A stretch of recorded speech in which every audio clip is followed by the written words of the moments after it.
Hello, it's me. I'm here. You're here. It's time for the show. Is there nobody in my website chat right now? Whoops. Well, for those of you hanging out in the YouTube chat, hello, M. Fisher, Fuzzy Logic, hi, Quantum Chaos, hello, Drew, Bloody Hatter, hello, Zach, and else is in here? Awesome 0406, hello, Jazz Dog, hype indeed. Howdy go, howdy go, howdy do. Magus Gast, hello. I am also here, indeed. Yes, that's kind of how I feel. I am also here. Faulty Branches in solo representing the website chat over here. If any of you don't know, I do have this wonderful little website that you can also watch the stream on. The chat is a little bit fancier, and the website also conveniently has a bunch of links to other stuff that you might want to check out, luxander.net. But, you know, up to you if you want to go over there. We are more than happy to hang out in the YouTube chat as well. Aleph, Cherry Tree, Spooky Metalhead, Sandy's dad, what's up? Greg the Gherkin, hello. Ben, what's up? Banjo Giorno, as they say in Italy, true. It's Pillow and Wetware Angel as well, representing in the website chat. Hi! Gosh, it's been a few weeks since I've seen you guys, so one of the things that I have trouble with nowadays is whenever I stream, sometimes I feel like, you know, I don't have anything new to say. You know, if I haven't done anything new, or what have you, sometimes I just, I just get a little bit. I'm trying to fix the centeredness of this hair. It's kind of not working, but sometimes if I see you twice a week, I feel like I don't do anything in between in the couple of days between when I see y'all.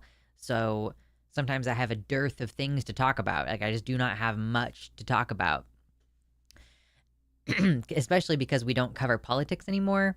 We used to do that, and we don't anymore. Because it's a terrible way to spend your time. But, yeah, missed opportunity to call these streams transmission.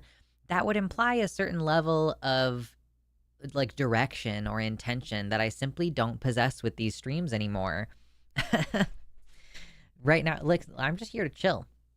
I'm here to chill. I'm here to grill. I'm here to talk about what I've got going on in my neighborhood, and to chat with you all about what's going on in your neighborhood. And that's kind of it. I'm not sure how long today's stream is gonna be either, but we'll go until we're done. I've had so much back problems lately. I'm pretty sure I have a bulging disc, or like a herniated disc, or whatever the correct term is for that, because I have a low back pain, but it's not a muscular pain because I have a massage gun and there is no muscle that responds to the massage gun, and yet the pain. So I think that what I have is matches up with the symptoms of bulging disc. So I'm like trying to, actually, you know what? I should stand. I should switch to standing for the time being. No. I'm going to switch to standing because it's better for your back if you've got low back issues. Whoa, shit. No, damn it. Fuck. Oops. The motor thing is very sensitive, so I accidentally bumped the top of the desk while it was moving, and it stopped, which is a good safety feature, but a little bit annoying in that context. Oh my god. So, what's going on? Hold on. Yeah, what's going on? I just got done with school. That's the main thing. I just got done with my first term as a full-time college student. And the term was, I think it was only like 8 weeks. I want to say it was 8 weeks. And, yeah, it was a doozy. It was hard. It was a whole fucking thing. And then, I have 6 weeks off or something like that. Like, I have a good solid chunk of time off. This is my summer break now that I've ran full speed ahead into my first term at college. So what did I do? I had a creativity class, or like a creative thinking skills or innovation class, whatever you want to call it. I had a writing class that taught about, basically it was just like, here's the basics of how to write a college essay. Okay, cool. And then my other class was pre-calculus functions. So Math is in my brain now. It lives there, and I'm good at it. I am pretty sure that I just completely aced all 3 of my classes. I will say, like, I'm pretty sure that what happened is for the math class, because first of all, I was able to continuously update the homework until it was all 100%, and then I actually do perform very well on tests. So I have 100% in that class because I did 100% on both of the tests, the midterm and the final.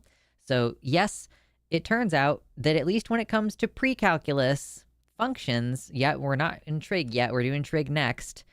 It seems like your boy is smart enough to be an engineer as far as the math goes. We'll find out. Naomi, I love you so much. What's my major? I am going in for electrical engineering. I think technically the full degree is like electrical and computer engineering or something. So I will be learning computer stuff, controls, robotics probably, and I'm pursuing an opportunity that will enable me to have like a bunch of additional workshops and field trips and stuff along with my degree. So I'm really excited about that. I have gotten conditionally accepted into that thing. So yeah. Have you tried balance board? Using one daily helped my low back pain by engaging my core muscles more evenly, anecdotally, of course.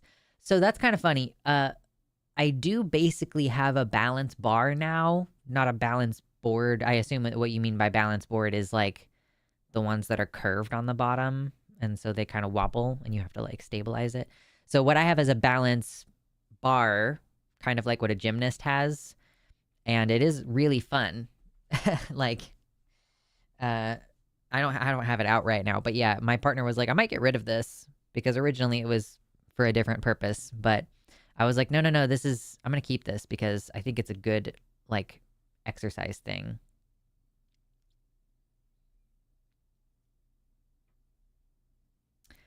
Random question, are you a good cook? My first thing I cooked was an egg. Yeah, I'm pretty good at cooking. I don't enjoy it quite as much as I used to because it becomes like a labor thing that you're doing every day. So now I'm kind of more on the lines of like, I'm going to start trying to streamline and meal prepping probably. Like I'm looking into buying a deep freeze. I'm going to find some place in my rental to store a deep freeze. Like a chest freezer because I want to meal prep, but I have like no space in my existing freezer. I've done a little bit of meal prep, and so what just happens is like you just have a bunch of shit in your freezer. Like and because I'm still cooking dinners regularly, I don't have like a plan for the food that I'm just like I tried a couple of like, oh, let's batch a whole bunch of this and just have a whole bunch of that batched and ready in the freezer. So yeah, I need a deep freeze if I'm going to keep doing that. I need, yeah, it's just a whole bunch of stuff. But I do enjoy cooking, to answer the original question. I like learning and perfecting a craft, and I enjoy putting labor into food. Like when I lived by myself for a year, I learned how to make curry, like properly, like spending a long time toasting the spices and then like putting the onions and like really cooking the onions for a long time, like really properly like spending 45 minutes making a curry, and it was delicious. And I did it as a specific like, not just because I wanted curry, not just because I wanted to learn how to make curry, not just because I wanted to eat curry, but because I wanted to perform an act of devotion to myself. Like that was the explicit purpose. And it was really awesome. Like to be standing there and going, everything I am doing right now is for my own fulfillment because I love and care for myself, because I want to show love and care for myself. And that it's worth putting the effort into yourself. Like that so many of us find it so easy to put that effort into other people, right? Like that we might learn if we find out, oh, the person we just started dating really loves a good curry, then we might learn how to make it for them. That's like a, maybe like a fancy little fifth date thing that you do for your person that you started dating. Like, oh, I just can't find a good curry in this town. None of them have enough blankety blank. and then you add the blank to it.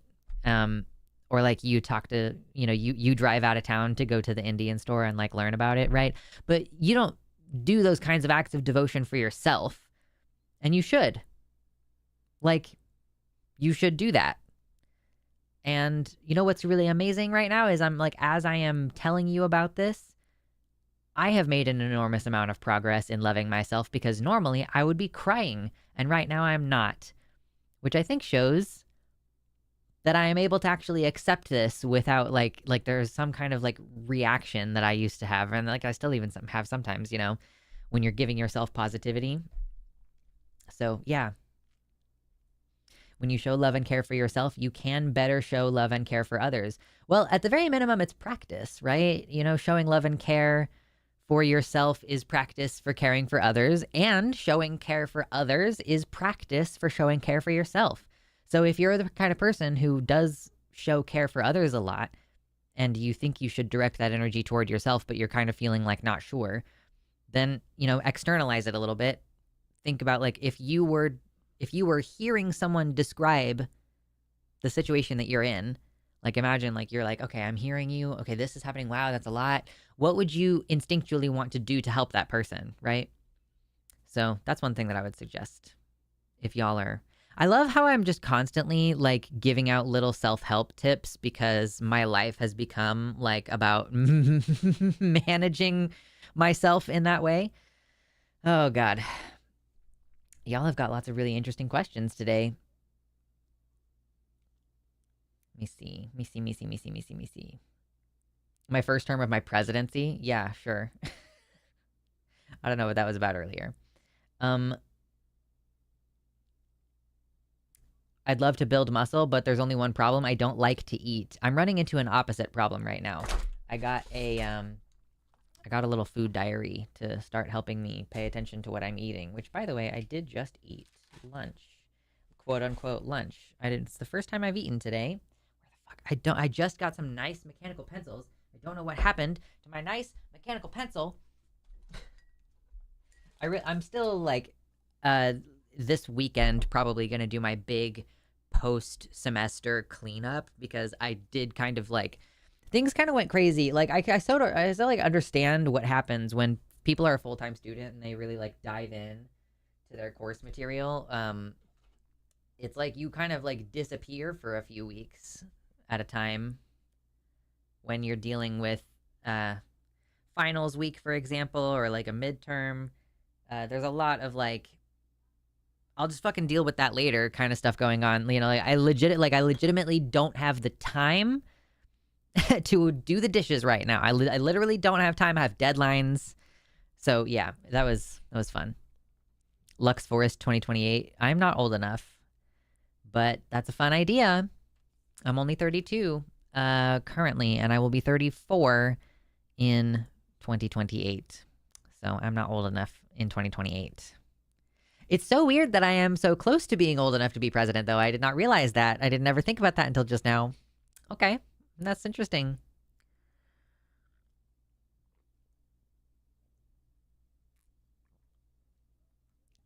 Yum. Whoop. I got to see my girlfriend in real life recently, and because of that, I now fall into yet another transbian stereotype. Wetware Angel, is it that you're covered in hickeys? Is that the stereotype that you're fulfilling right now? What about January 20th, 2029? No, my birthday's in March, so I will not be 35 until 2029 in March. Yeah. I'll run in your stead. Good luck. So that was breakfast, not lunch. Your first meal of the day is breakfast, IMO. Yeah, but I'm not gonna log it as such, because I think if I wait until fucking 2:30 in the afternoon to eat, that's just gonna be a day where I don't hit my calorie goal, instead of being a day where I eat a bunch in the evening to compensate. I think I need to have more self-control around that. What time was it? It was like 2 o'clock. At 2 o'clock, I had a banana. And what else did I eat? Oh boy, the forgetfulness is crazy lately. I'll be 33 next month. Hell yeah. You'll be old enough to run for president. There you go. Also, happy early birthday, in case I miss you on the day. I'm sure I won't, but just in case. Your cooking must taste awesome with so much love you put into things. I see the compassion on the debates and great points you make. Thank you. Yeah, I like cooking because it's delicious, a thing you get to have, a thing you get to give people. And yes, I'm really good at it because I want to eat food that's delicious. And not that I haven't made food that's bombed a couple of times.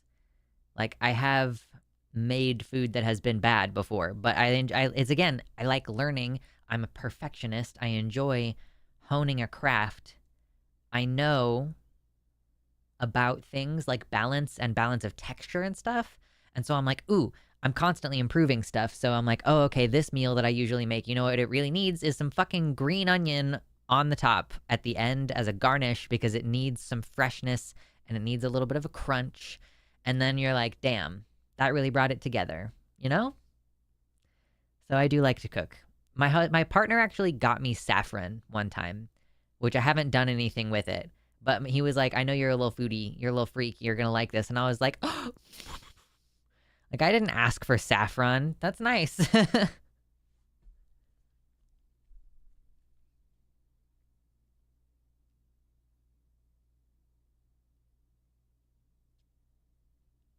Who cares if you're not old enough to run? There's a felon in office. Listen, I think in the aftermath of someone like Trump, you probably want someone who is going to be more like, let's return to our norms and in fact maybe let's like reinforce some of those norms to protect them from breaking down. Like in fact, like, let's make some additional laws about how politicians can conduct themselves instead of being like, well, fuck it, it's the Wild West now. Personally, my opinion is that that's not the preferable option. And I'm an anarchist. That's so funny. That's so funny. That's so funny. I'm an anarchist. And I'm saying that's the opposite. I'm saying that description, that's so funny because that's funny because that's not what anarchism is. And people are fucking dumb. And I think that's what anarchism is. That's so funny. Anyway.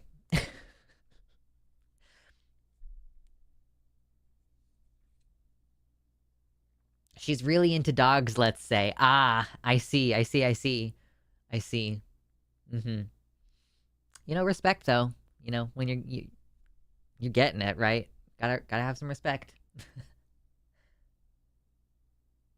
I'm good at making people feel old with this one line. I was 6 years old on the 2012 election night, and I can legally drink next year. Yep. Yeah, my younger sibling will be legally able to drink next year, for sure.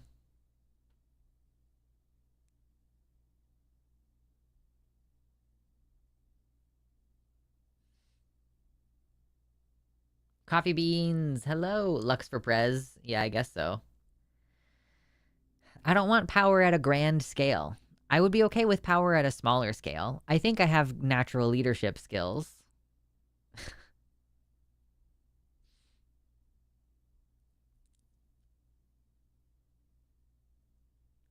Democrats and progressives are winning midterms seems like it's an indicator of what's to come.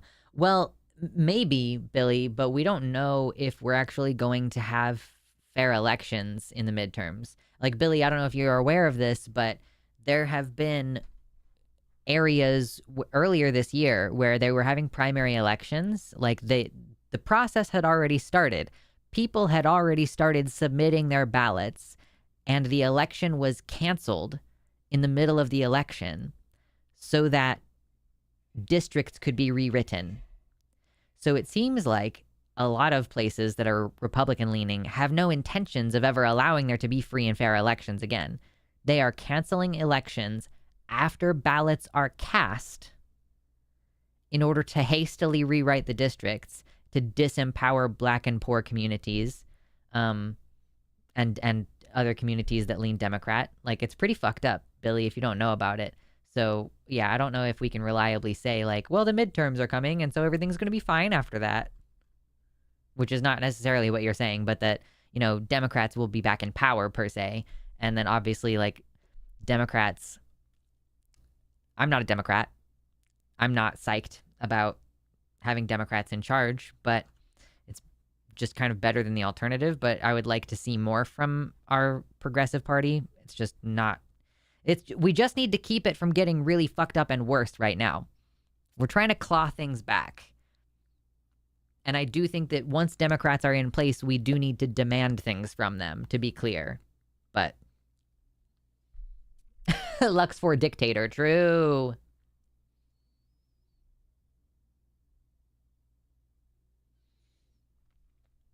I was trying to fade into nothing, but then I heard Mama needed help.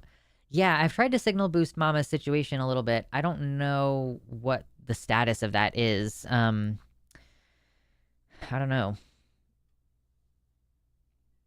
Also, don't fade into nothing. We need more commies running as Dems. It kind of seems like we have a wave of that happening, which I'm excited about that. I would like to see that type of thing happening here locally. I don't actually. I know that there are DSA chapters in Portland and the greater area, but I don't know if I'm sure that there are probably candidates running explicitly as Democratic Socialists. Like, well, I don't know. There's like 8 parties. 10 Reasons got a tier 1 subscription. 3-month sub. Glad you're still streaming. Thanks. Thank you. 10K Reasons with a tier 1 sub. 3-month sub at tier 1, I think, is like $12. I think it's like 12. So I'll go ahead and put 12 on there. Thank you so much. By the way, as usual, guys, if we get to our goal of $100, and I mean, that's a low price considering that I haven't streamed in a while and I probably should increase the price. But Mina, I'll go get Mina and I'll show you guys her beautiful fluffy belly, and maybe we'll get some little plaintive mews out of her. Because she's a sweet little angel. At the low price of only $100. Wow. Trying to get all the people in North Carolina who care about anything to get in there and support her. In North Carolina? For Mama Meffy?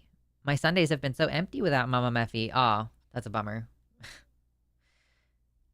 And she's not the only one. I just, before stream, saw... I don't even know where the fuck it would have been that I saw it. But another trans woman... Was I on Blue Sky earlier? Where was I? But some other trans woman has recently been reported for nudity on YouTube as well. So, yeah. I guess it's a thing that they do. I guess be careful if you like to wear tube tops.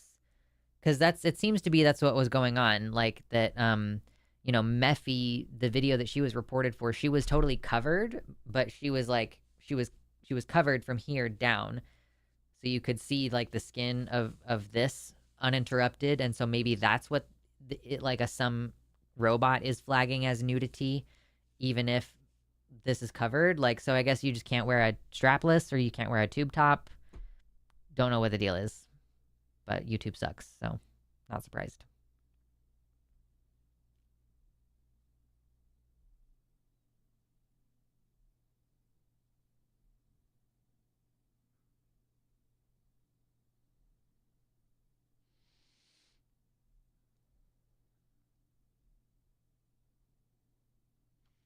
Later, Sandy's dad. Have a good night.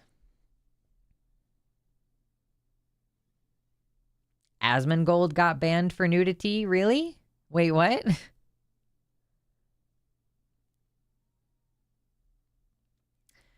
Would you consider yourself a democratic socialist or anarcho-communist more? Those are so dramatically different things. That's very interesting framing of that question. My girlfriend has been pulling me towards the left. So democratic socialist, my understanding is that democratic socialists are like... Okay. I think if we lived in a democratic socialist society, like if our entire society was run by democratic socialists, like we had things the way that they are now mostly, but democratic socialists were in charge, I feel like that would be a decent way to live, right? However, I think that system would still fundamentally have the tension of the fact that corporations are constantly trying to claw more power, and they're constantly like wanting to fuck up the environment and stuff, and we're gonna have to continually resist them. So there would have to be major reforms to the government to make it resistant to moneyed interests being able to, buy power away from the people and their vote. And we would also need to, obviously, like, you have to increase education in order to increase the efficacy of voting in any situation. But so I do think that we need to fundamentally reorient our economy and get rid of capitalism. So in that way, I'm definitely not a democratic socialist in that many. So you say democratic socialist. It seems like what the socialist is saying is that they also are against capitalism. Am I thinking of social democracy? Am I making that mistake where the words are too similar to each other? And a social democracy is more like one that preserves the capitalism. If the democratic socialists have socialism, if they do that, then like I would say I'm probably fine with that for most situations, I think. But I also kind of think that the entire global economy is going to collapse in like 10 or 15 years, and that living locally is going to become necessary.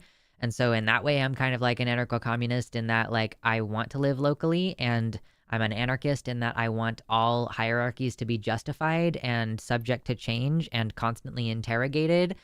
And that, like, obviously there need to be huge checks and balances to power, and that we should rotate responsibilities, and that all decisions need to be made with a greater amount of like consensus, and that we should abolish class, and that we should abolish money, and that we should abolish the police, and that we should abolish prisons, So I guess in that sense, I'm much more of an anarcho-communist than I am a democratic socialist.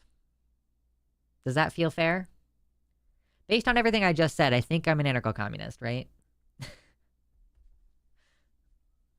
Alyssa Lube got banned for showing a line-drawn diagram of the internal female reproductive anatomy. Apparently that's too sexually explicit for YouTube TOS. Interesting. Has there been remediation? Do you know if she got her shit back?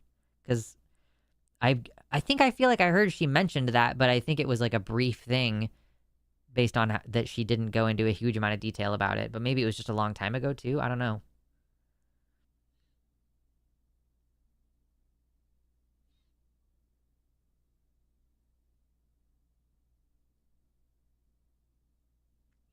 I don't think communism would ever work. I've debated Jovan on this, but a couple issues. One, people tend to want power and there's greed. And two, quote, the people need representation and that also breeds corruption. What does it mean? Billy,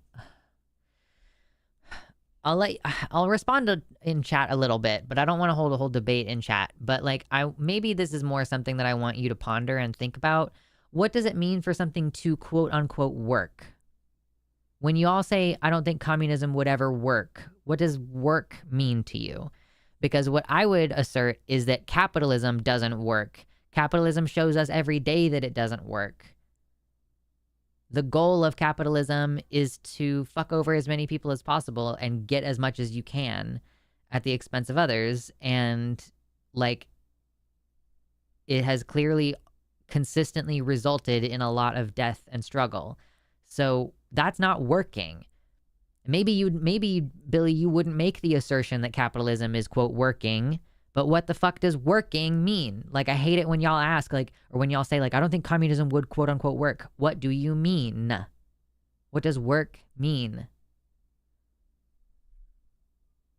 If you're saying you can't imagine a fundamentally restructured system, I would say, okay, there's a whole YouTube channel. Somebody will tell me the name of it. There's a whole YouTube channel where what he does is like, or maybe it was just one significant video that he posted that was basically like, he was like, I'm trying to give you things to look at, to look forward to imagine. Here is what the communist future would look like, or the anarchist future, or whatever. Like, I don't think I ended up watching that video because I was just like not in the headspace for it at the time, but I would love to revisit it. Or if it was a series of videos, maybe he was like, here's what different things could look like. Because I agree, guys, that's important. If you're like, I don't know if communism would work, y'all, then what we need to do is we need to start showing like, here's different things and how they would work, right? Like, it's not like capitalism came up with a solution to every problem overnight. A lot of these things developed organically as needs were identified, or as, areas to potentially exploit profit became apparent, right? Like, women don't need razors to shave their legs. That's a capitalism just created a need and then sold you a product to fill the need. It's nobody needs to shave their legs. Whatever, you know what I mean? Like literally the entire idea of shaving your legs, nobody did it prior to prior to these companies doing this. Decoy Duck, I feel like I haven't seen you in a million billion years. Thanks for hanging out. Oh, good to see you. I hope you're doing all right. 3 arrows, maybe. Yeah, it might have been 3 arrows.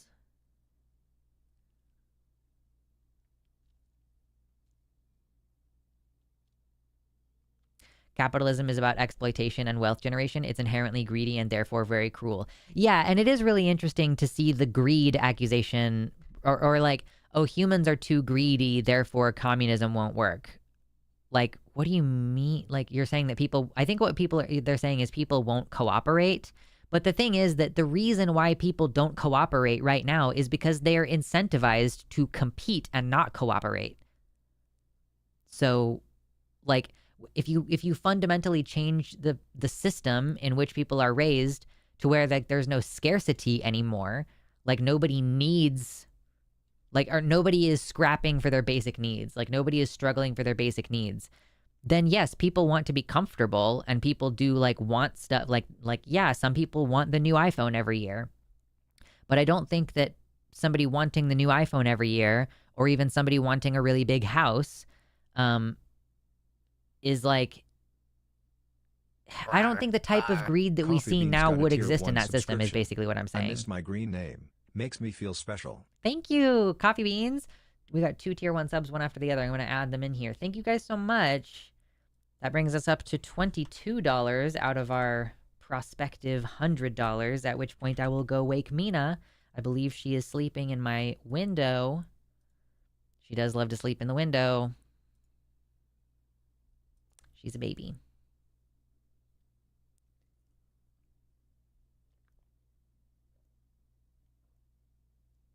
Also, it's also extremely hard to have a conversation about communism because the term itself, like, is like people mean so many different things when they say it, I think. And if you're not specifically familiar with communist theory, or if you haven't, even if you haven't like processed what it means to live communally in a commune and like what it would look like to have, you know, collective ownership of stuff, then I can understand that also representing a big misunderstanding here, because I think that, you know, sometimes people go like, oh my God, communism, and then they go Soviet Union, and it's like, I don't think that's what communism means. I don't, like, just because somebody calls themselves that doesn't mean that that's what it is. It's like when people get all up in a tizzy about socialism and they're like, oh my God, you're a Nazi because the Nazis were the National Socialist Party. And it's like, okay, yes, they called themselves socialist because they were trying to get like the preferred people, the Aryan race people, like the racially pure people. They were trying to secure their vote. And so they promised them all these beautiful, amazing things at the expense of a scapegoat group, right? Or many scapegoat groups, really. So it's kind of a similar thing happening here where, or not a similar thing happening here, sorry, but like that them calling themselves socialists doesn't mean that they actually intended to implement a socialist government or socialist policies. That's how they advertised themselves. That doesn't mean that that's what they believed, right?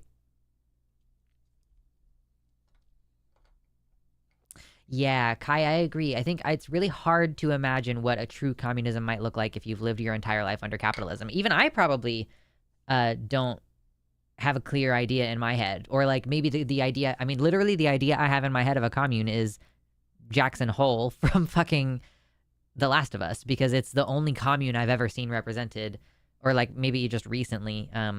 Maybe tell me if there's a movie that you've seen that has a representation of a commune that like is working and like functional and like that's not part of the conflict of the shit. Like, you know, in The Last of Us, like them being a commune is like, yeah, no, this is just our way of life and it works very well.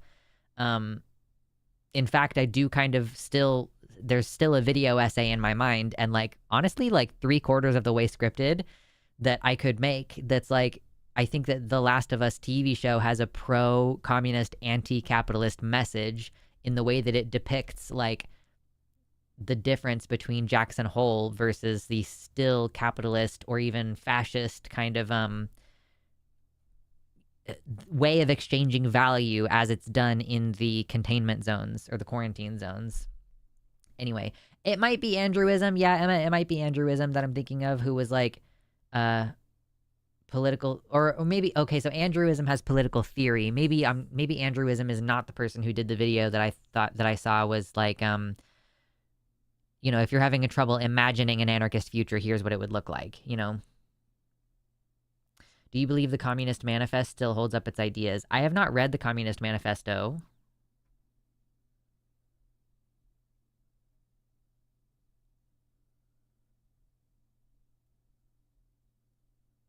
Since when do I care what the villain calls itself type shit? Yeah. But it's like, we need like good... I look forward to the name of socialist getting a good rep because of all of the Democratic Socialists being elected and doing a fucking amazing job. Like, I struggle to see any sincere, credible opposition to Mamdani, for example.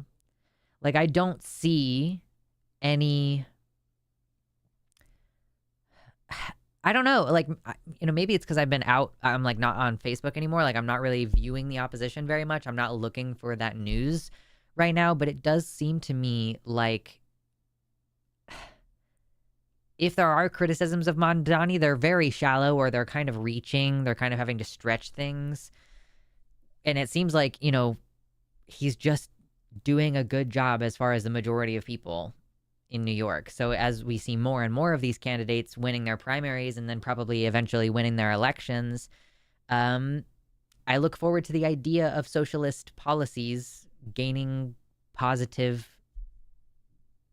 What the fuck am I thinking of? Reputation, I guess. Like a positive reputation, a positive rapport with the public. Thank you, Mistress Kaylee. You're one of my favorite people from the line. I appreciate that. That's very nice of you. I often don't feel like I'm anybody's favorite, but it's good to be over there. I enjoy the crowd that we have. I am going to be doing, I'm not on Takis tomorrow. I'll be producing Takis tomorrow. And then I'll be on Calling It Now. So I will be on air tomorrow afternoon. Right now, anytime I'm not hosting Takis, I am producing Takis because Arden wanted a break. So every once in a while I was like, trust me, it's going to be so good for you to get to hang out with Taylor and Alyssa. I'm not going to greedily keep all that to myself. So every once in a while we get a little shake up in our schedule, keep things fresh.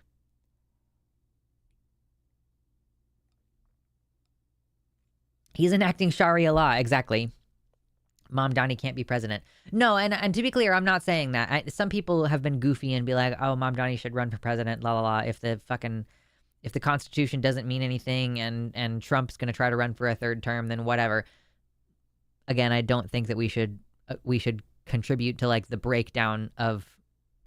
I don't think that we should be trying to do an accelerationism, guys. Like, I really don't think we should. I think if it happens, it happens, but I don't think we should be trying to make it happen, right?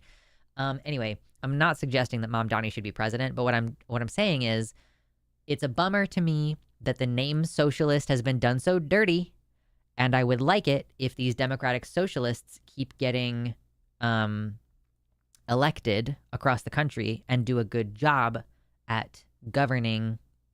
And a lot of the time it's just going to be local stuff. So yeah, a city or a county or whatever. I want them to do a bang up good job so that the name of socialist gets a good reputation in like, here's how we actually plan to implement this in America. It's going to be stuff that improves people's lives. And that's it. Boom, bang,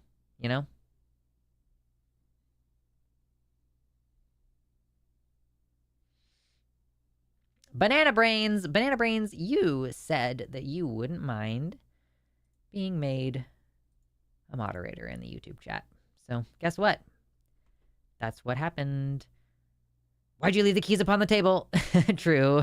I don't know why we're saying this, but you've just activated my trap card. So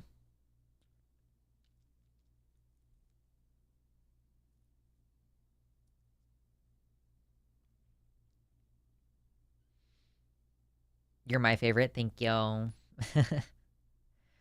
Why do you have to be 35 to run? I don't fucking know.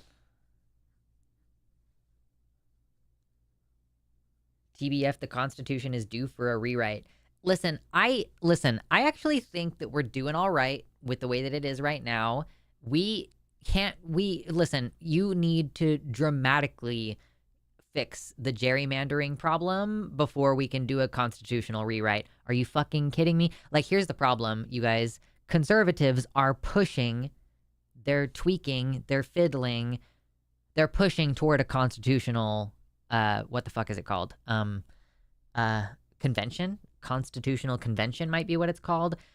The Republicans also think it's a good idea to do a little rewrite of the Constitution right now to get rid of amendments or add more amendments. So do you think maybe we should fucking wait? Do you think maybe we should not do the thing that conservatives want to do right now? Anything I should know about modding this chat? Nah, I mean, just basically, like, if there's like a spam, like obvious spam or like Nazi shit, like if there's like a swastika profile picture, you can just nuke that person immediately. But if they're just being a little bit annoying, I like to sometimes play with them a little bit. Really, you don't have a lot of responsibilities moderating here. It's just like good to have, like, I think it's just a good appearances wise to have moderators in the chat, really. Yeah.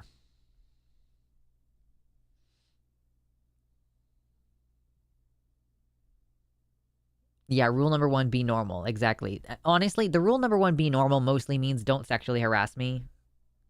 Mostly. I hate incrementalism, but it is what it is. I mean, my issue with anything that isn't incrementalism is that a huge number of people will just die, and there's going to be a massive power vacuum and therefore a power struggle, and that's going to be ongoing for quite a long time. And like, yeah, there's a lot of people dying right now, but I do kind of feel like it would be worse.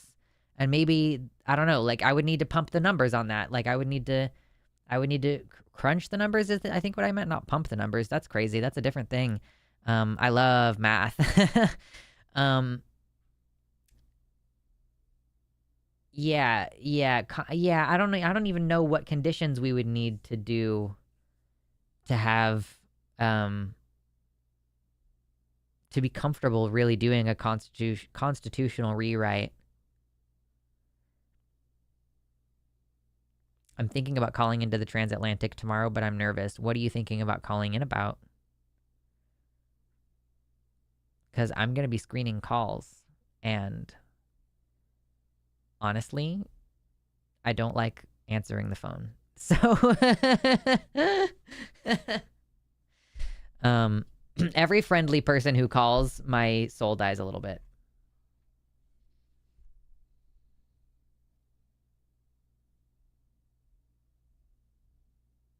Vibes modding is my favorite style of modding. True. First time I get to see you live. Love your content. Thanks so much. Yeah, we're just chilling. That's what we do over here. I know there's like a little bit of a collision between what we do in the episodes that I upload versus what I do for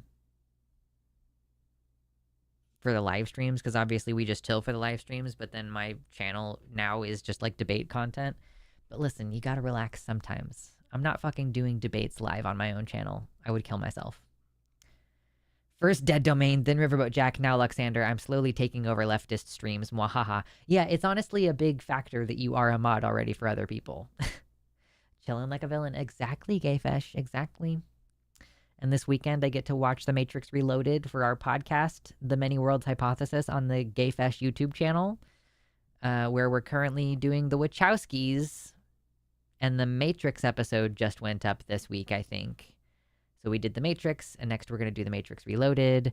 We also recorded about the Animatrix, which I need to watch again. Take over ContraPoints next.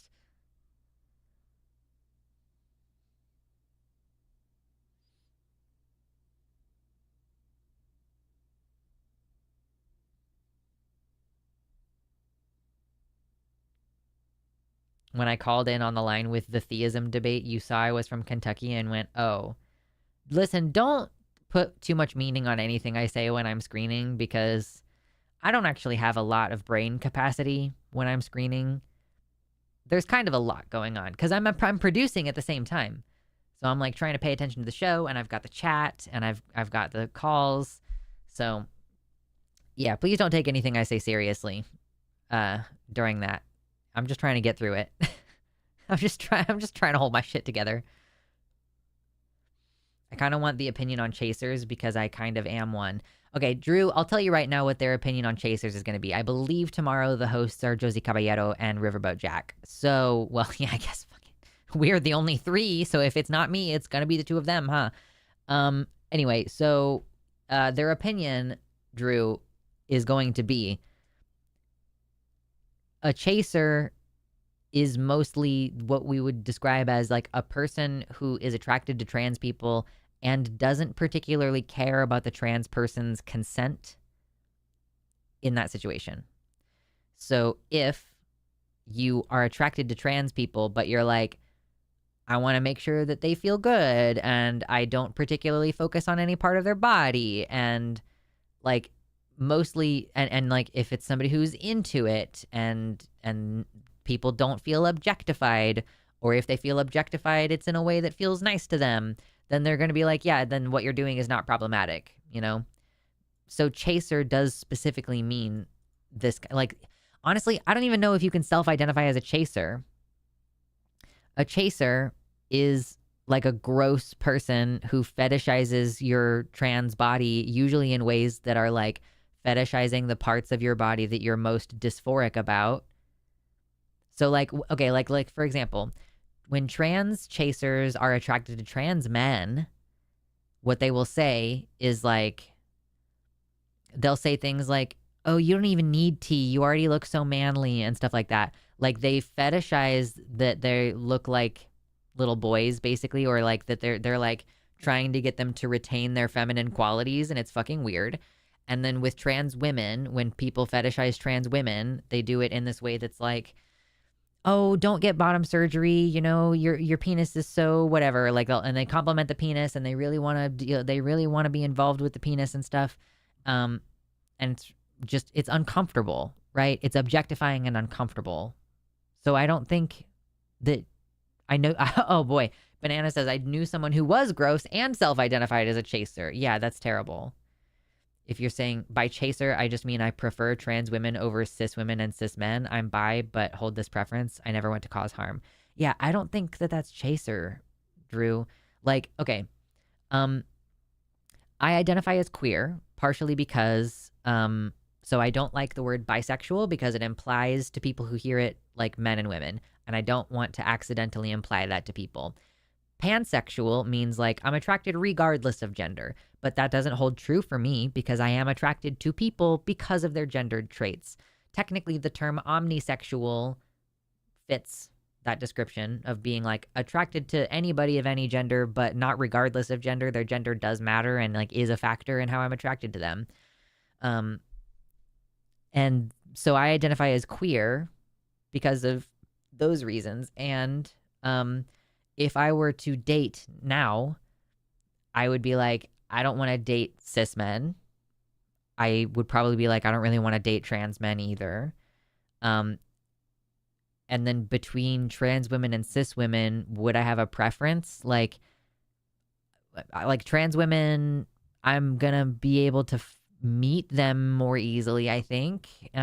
So if at that point, if we're talking about like a preference between different gendered groups because of their experience or because of their bodies, like, or similar experiences or whatever, like that, like that's just having a preference for what kind of person you want to be in a relationship with at that point, right? That's not a chaser. What are people who are not attracted to other humans? Those are typically called asexual, right? Or like somewhere under the spectrum of being asexual.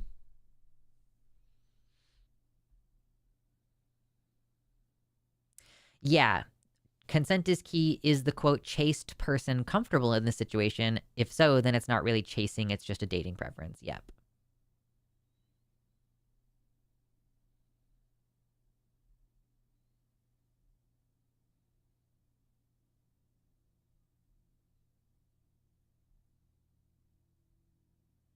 Literally the same thing I say. I wouldn't date cis men or trans men if I were to get a divorce.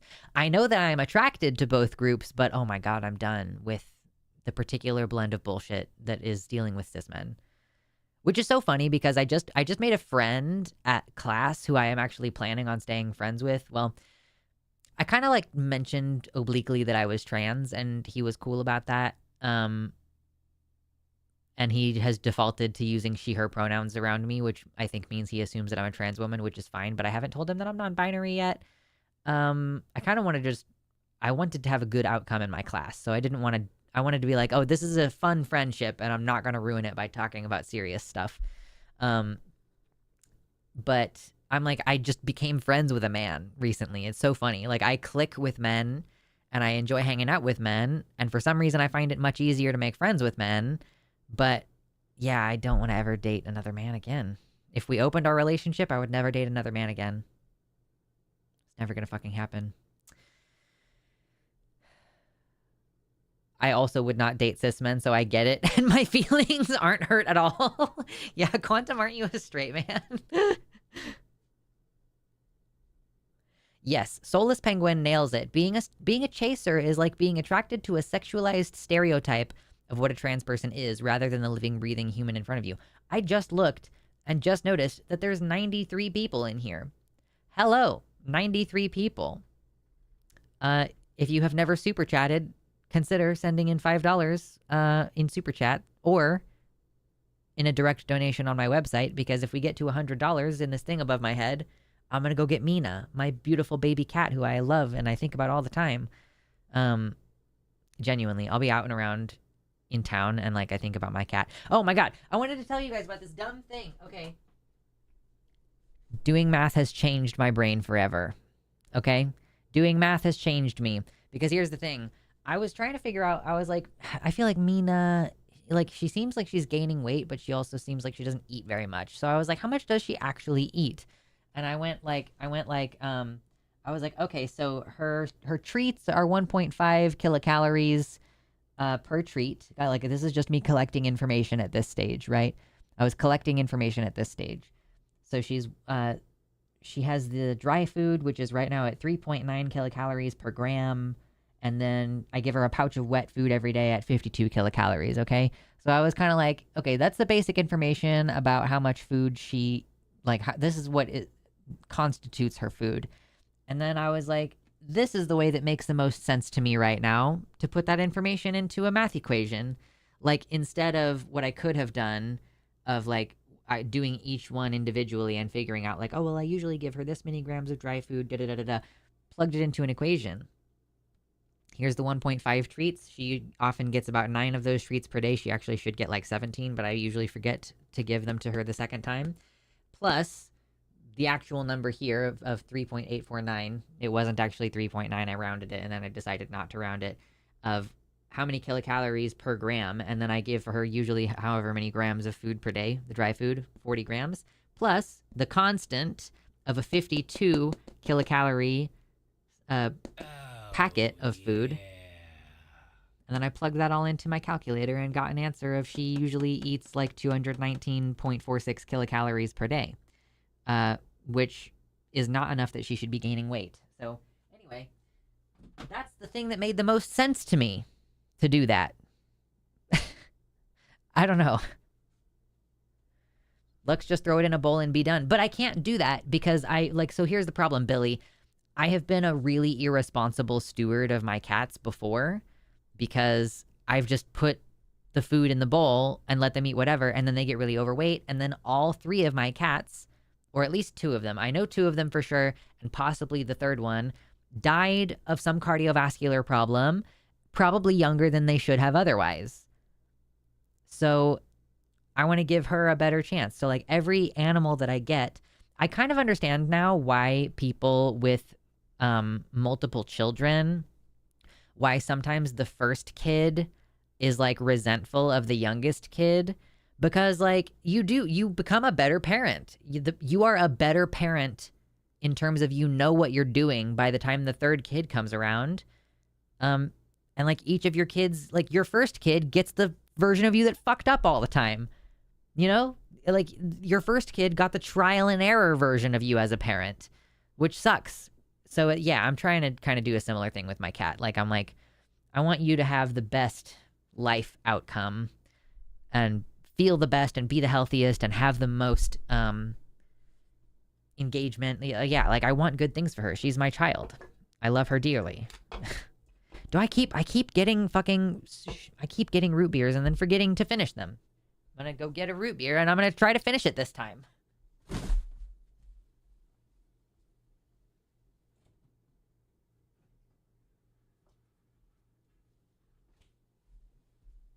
And try not to trip on the box that's in my floor. Oh my god, you guys.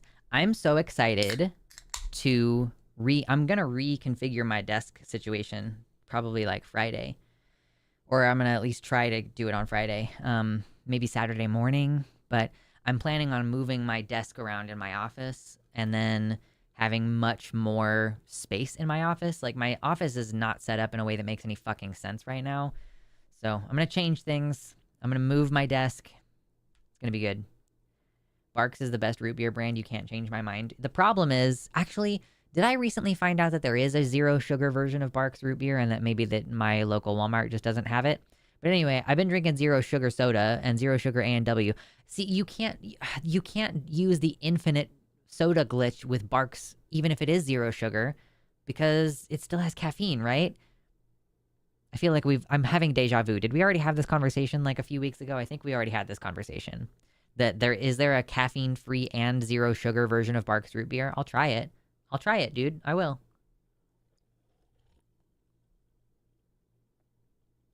Birth order psychology stuff is very real. I don't even need to know that. Like, I don't even fucking need it to be substantiated. I don't need a study. It makes perfect sense. Like, I'm legitimately like, I think, like, Lucy died because I was negligent and not paying attention to him being super underweight. He was diabetic and he was underweight for like probably years. And I just didn't know things and I was negligent. And I wasn't taking him to the vet every year because I didn't want to stress my cats out by putting them in the car. So instead, my cat suffered and was underweight and diabetic. And then I heroically put a shit ton of effort into saving his life and putting him on diabetes medication and giving him insulin twice a day for the rest of his life. And then he had heart failure, and he probably had heart failure because of the dramatic change in weight and like being underweight for such a long time. So he died at like age 13 because of fucking heart failure because I was negligent. And like Deegan the Mighty died of a blood clot. So, like, maybe there's, like, less that I could have maybe done about that. You know, he was overweight, but, you know, maybe not that overweight.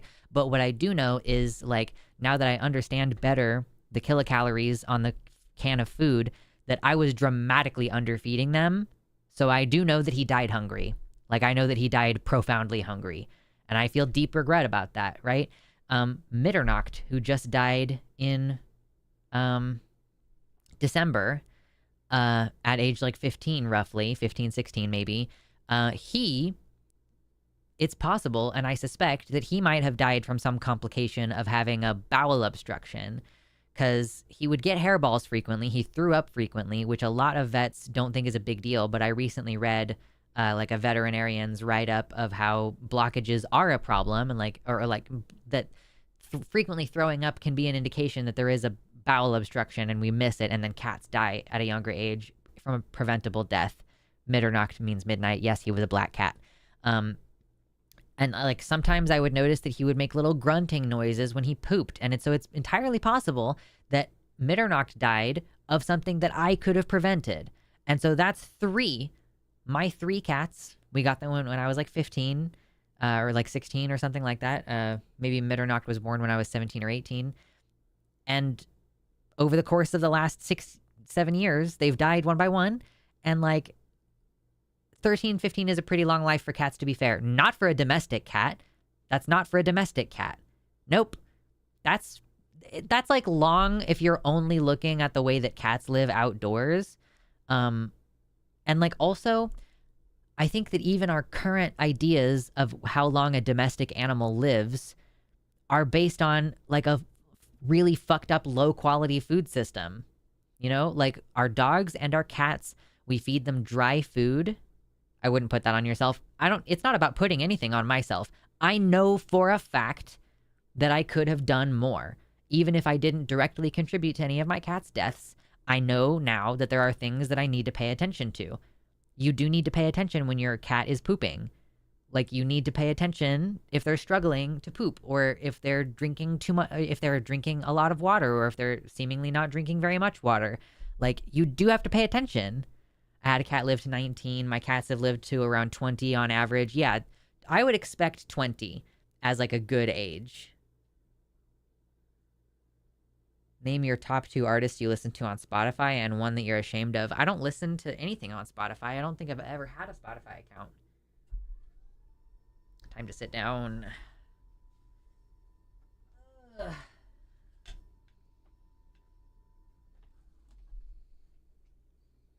So anyway, you know, the point of that is, like, I can see how, like, it's very apparent to me if you have children that when you have the first kid, you're very much like, oh, I don't know what the fuck I'm doing. And then, yeah, like, you become a different parent by the time you're at the third kid or whatever.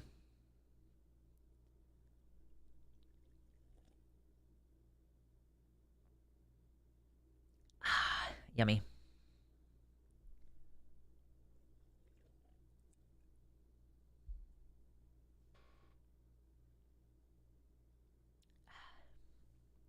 I feel exactly as you feel about my first cat's death as well. Now that you say that about the blockage, I wonder if that's what happened to my cat. Vet said it was a cardiac event. I think they can have cardiac events as a result of intestinal blockages. I'm not entirely sure. I haven't, like, looked into it specifically, but, yeah. Ugh. Oh, man. You know what? Oh,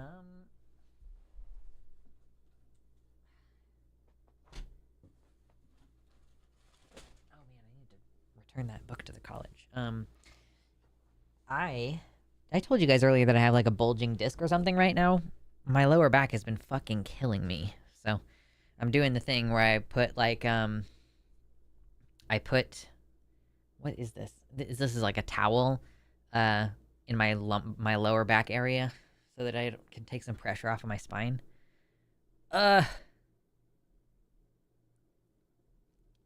You don't listen to music? I didn't say I don't listen to music. I said I don't use fucking Spotify. I listen to music on YouTube if I listen to music.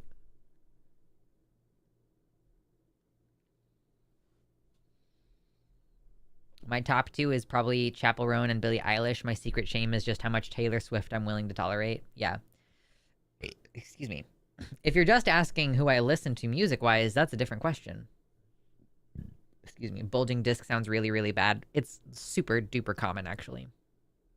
It's like it's like a really, really, really minor thing. It just fucking hurts a lot. And basically you just have to, like, try to support it a little bit while it's healing. It sucks. Yeah, the first pet you ever had and their name. I see you, Shaky Beans. Oh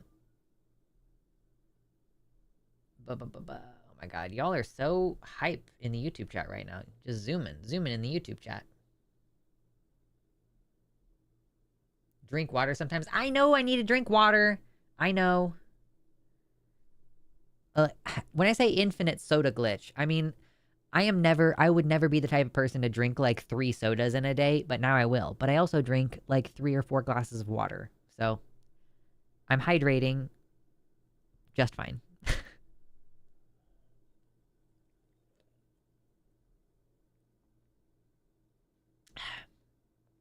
But yeah, as far as music, who am I listening to right now? I listen to Slayer at the gym, or sometimes when I'm doing chores. I fucking love Slayer. It's a lot of fun. One of my favorite bands of all time is I Fight Dragons. And I like Chappell Roan. Listen to plenty of Chappell Roan. What else do I listen to? I do listen to, like, a lot of other random shit, but, like, Home Free is an a cappella country group. I like a lot of their songs. Or, I mean, I don't know. The, like, 15 of their songs that I like. I don't know. Since we're giving unsolicited health advice, eat more fiber. True. You should eat more fiber. You should get at least 25 grams of fiber a day, y'all. We need more from you and Jovan soon. Ooh, that's a good call. Let's see what the schedule looks like for the rest of the month.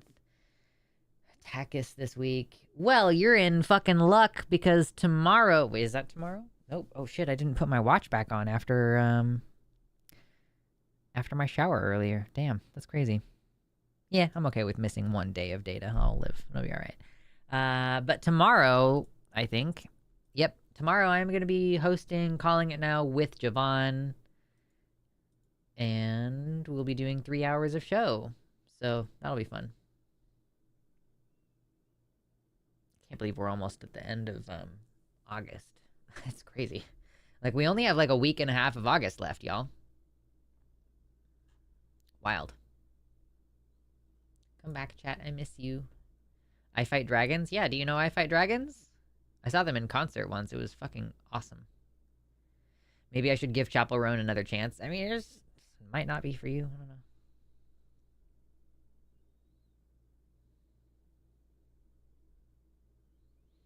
Red Wine Supernova should have been the hit, but I'm still not mad at it. Sure.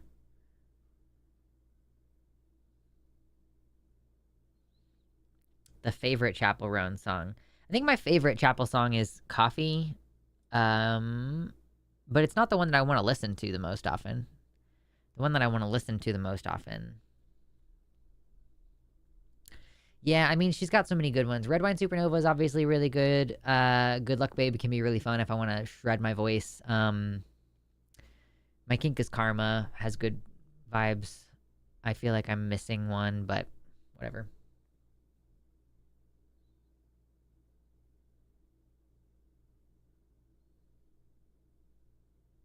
Takis is great, but the callers lately have been really batshit insane. Good. That's what we want. So interestingly, I was about to say, part of the reason why we're getting so many crazy callers is that we are streaming in vertical. I now have the ability to dual stream a vertical. So if I just make sure I'm in the center of the stream, which I usually am, and I could send this to the shorts feed if I wanted to. I literally am looking at it right now. I have the option to dual stream. I can't click it right now because I've already started, but I could do that. I don't think I need to do that. I don't know. What do we think? Because part of we deliberately want more crazies in the Takis line. Like we find it really frustrating when we have an entire show that's only advice calls, you know, because then we can't clip anything. And like, so not only does the line not have any clips, but I don't have any clips. Always wondered why you guys stream Portrait. Yeah, it gets us in the YouTube Shorts feed. So I feel like I don't need to do that for this stream. I'm not like trying to find a new audience right now. Maybe, I don't know, I could find I don't know, I could find a new audience. Give you mods something to do.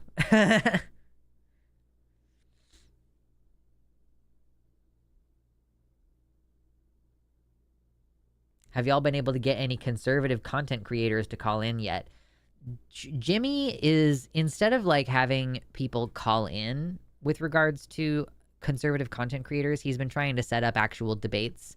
So occasionally typically it's either Tuesday night or Thursday night, they have debates, and they did do one recently where it was Jimmy and Jovan versus these other two Christian guys. I don't really know anything about them, but it was on the Jimmy Snow. Wait, no. I think that they're doing it on a separate channel. Like there's a separate The Line Debates channel, maybe. I don't know.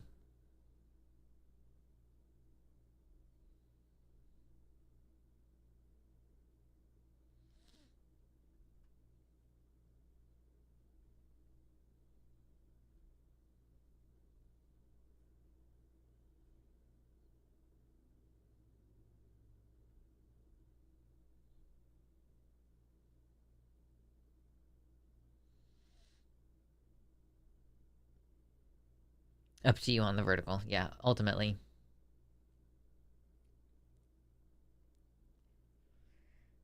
Oh gosh, what are we looking at?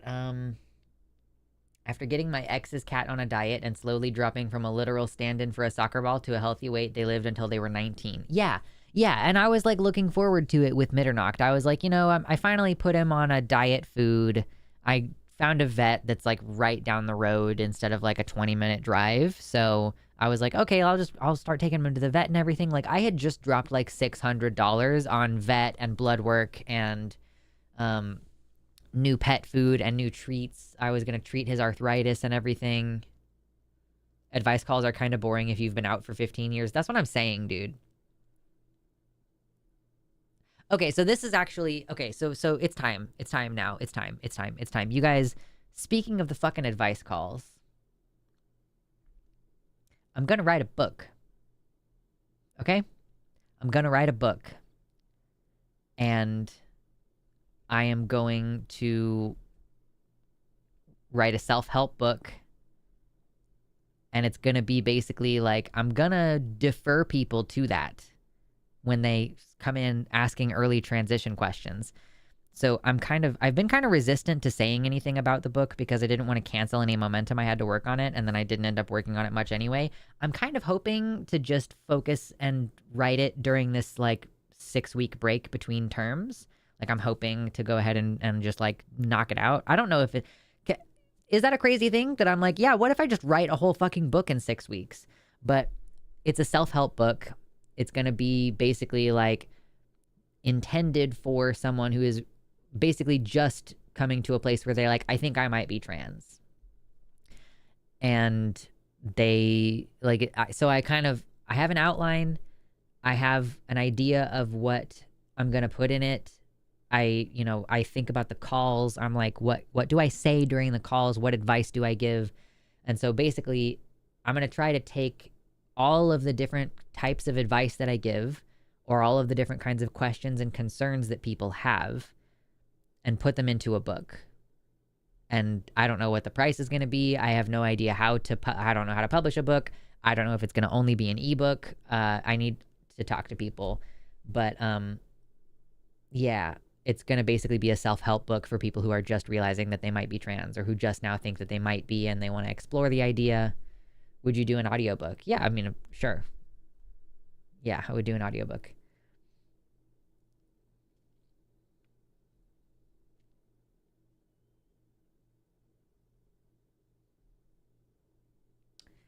As a mom of a person who's trans, I would read it. Can you put how to talk with your parents?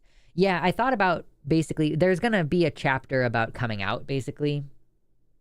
So, yeah, that chapter would be like how to approach the topic. I guess I could include like different groups of people, but like the advice is going to probably be similar, and like cautioning people, if you're coming out to your parents, obviously make sure that you're not going to be in a position where they put you out on the street or, maybe you need to finish your college first or something. Like, I don't know.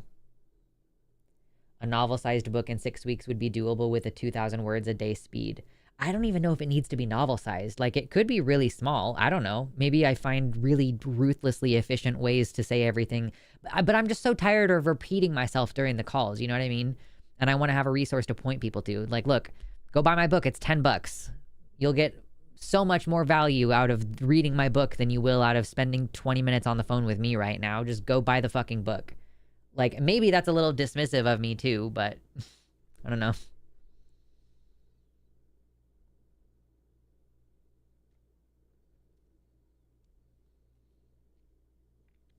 I've put in my time helping fledgling trans for sure, but the kind of advice you can give somebody in 20 minutes over the phone is kind of accessible in a lot of places now. Yeah, and I do want it to be I want it to be, oh my God, what am I doing? I want it to be compassionate, right? Like, I want to be like, yo, I understand that this is a really, like, I want the book to be compassionate and like, I imagine that you're really freaked out maybe right now, or like you're experiencing something, Like, I want it to be, does it need to be so quick on a deadline though? Well, the thing is, Greg, that I want the book done. Like, I want the project to be done. And I've just found out how little fucking time I have when I'm a full-time student. And actually right now I'm enrolled I might have to change this because I'm in the process of maybe getting into a special little program that's going to require me to take a class in the fall term. So I might actually have to drop one of my existing classes. But currently, I'm enrolled to take 15 credit hours of classes in my term, coming up soon. So there should be a free zine version. I'm compiling like 17 years of research into a book, you know, like I'm like that's worth me being paid for the work that I put into it.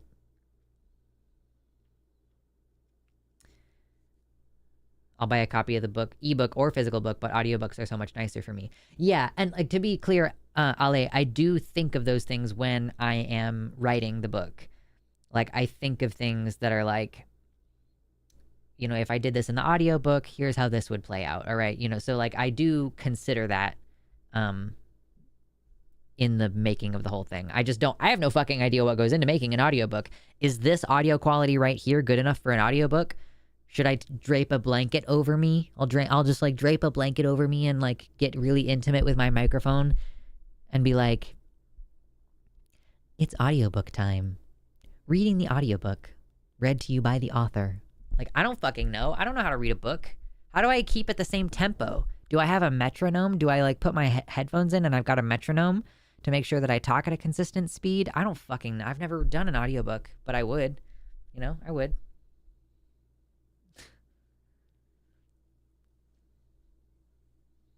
Bad student, me just here for beekeeping classes. Oh god, I would take a beekeeping class so fast. Excuse me. Yeah, Em, that's a great idea. I've seen authors do that. Actually, Mercury Stardust, the trans handy ma'am, does this, where she, yeah, like when you buy her book, you can like buy a second copy, basically, like in that you pay into a fund, which she then can use to give books away for free.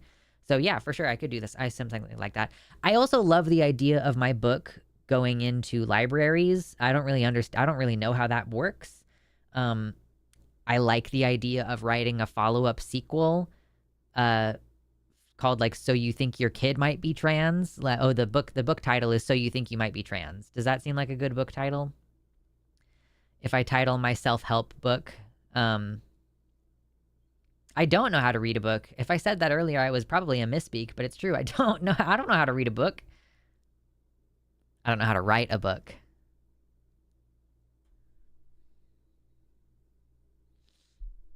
I've been browsing the trans subreddits lately. There's so many baby trans questioning coming out, first steps. It feels weird in a way because it takes me back to the stuff from 2008, 2009. Yeah, true. EQing for a flatter sound is going to be better for listening on various platforms. Yeah, I'll look into it.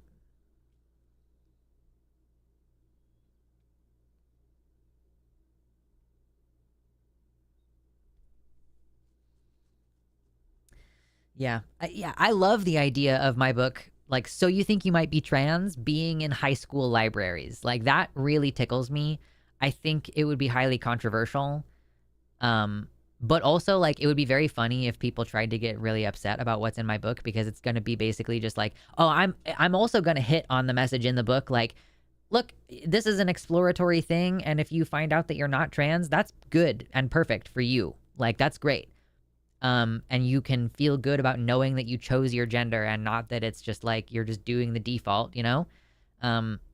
But it's going to be an element where I'm like, if you are trans, I want you to find that. And if you're not trans, then I wish you the best. Like, that's great for you. Like, I genuinely am so happy for you. So just imagine them like being super pissed off at the idea that this book is like helping people figure it out. So anyway, yeah, look forward to maybe in the next few years me being at the epicenter of a storm of book burning rhetoric. If you want to troll, I'd go for Trans for Dummies or I'm Trans, Now What? Yeah, I feel like So You Think You Might Be Trans hits the right kind of tone, but I don't know, I'll still think about it. And I don't know, maybe I get a fucking editor or a publisher or something who decides that I need a different title. I don't know. Do you have an outline yet? I've started putting together an outline in the sense that I'm like, what information needs to be in this book. And then I have paused at the phase where I'm like, now I kind of want to put this in order. Like what makes sense to put next to what, you know, does it make sense to group this together as a chapter or whatever? So I guess I'm still, now that I've taken a couple of college classes that have helped with, organization and stuff, maybe what I need to do is, hi, baby. Oh my God, I love you so much.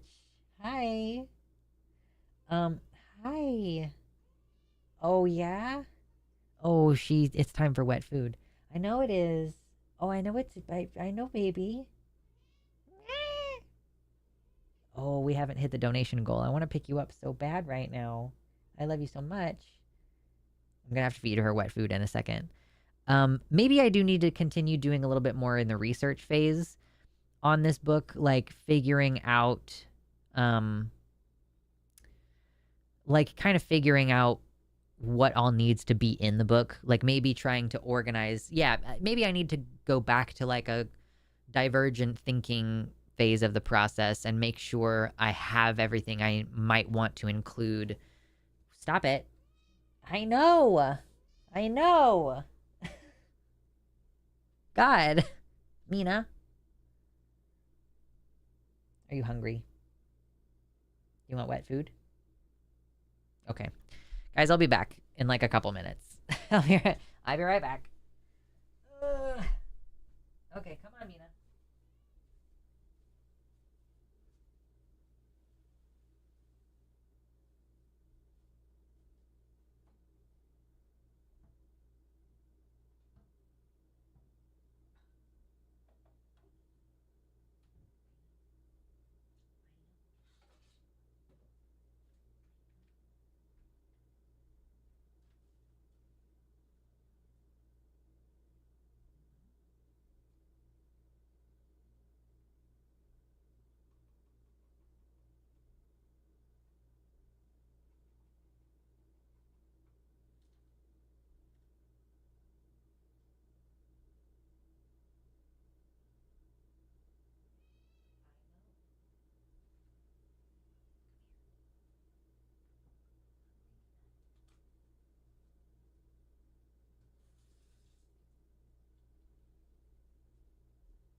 Okay, maybe the beast is sated now. She's good. Oh God, sorry. She was insistent. She was climbing up on my chair and everything. Anyway. Ooh. Mina working on her person training. Yeah. Yeah, it's true.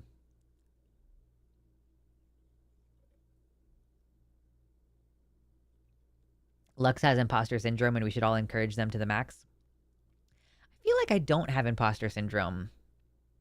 I feel like if anything, I'm like, yeah, I'm pretty great. And not like in a grandiosity way, but in a like, yeah, I'm reasonably equipped for this situation. You know?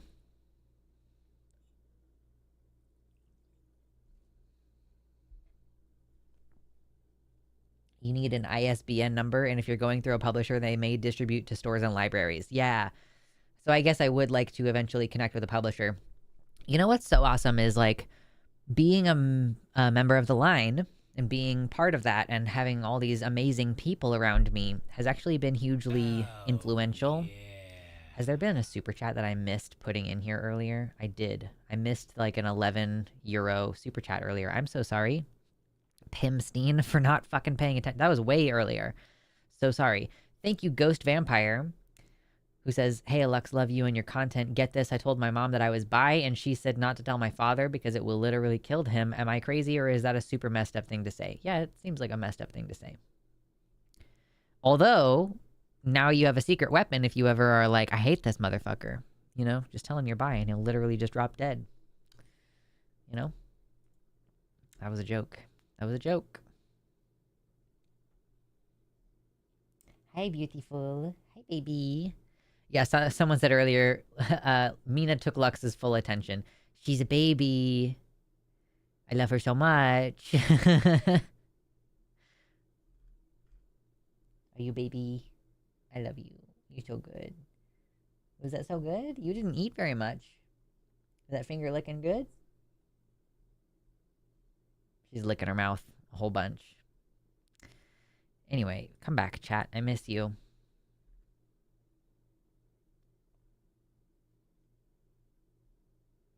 What's that thing when the cats go in between your legs and feet when you're on the stairs? Are they trying to trip you? Yeah, she does seem like she's trying to commit murder sometimes. Like she walks right in front of me or like drops straight to her feet. She's like drops straight to the ground like in front of me. You know, I think that if your cats are doing that, then you probably should be paying more attention to them, right? Like they need something and you're just ignoring it. Like imagine needing something and not being able to speak and being so insistent that you need the thing that you end up like going and standing in front of somebody in a way that makes them trip and fall. You know, like they only have so many means of communicating with you. And rubbing against you and meowing and getting in your way is one of the ways. You're so pretty. Oh my God, I love you so much. So, like, speaking of trying to be a better pet parent as life goes on, if I was worried about Mitternacht having an intestinal blockage, every time Mina goes like, you know, if every time it seems like she's going to have a hairball, and I should do this preventatively more often, but I bought a squeezy tube of like tuna flavored intestinal lubrication for her. So yeah, like you just like put it on your finger and then rub it on her paw and then she licks it off and it lubricates her insides. And ideally, in my opinion, that way she'll just poop out any of the fur that she eats. But she's a long-haired cat and she needs, you know, she needs like attention regarding her hairball situation.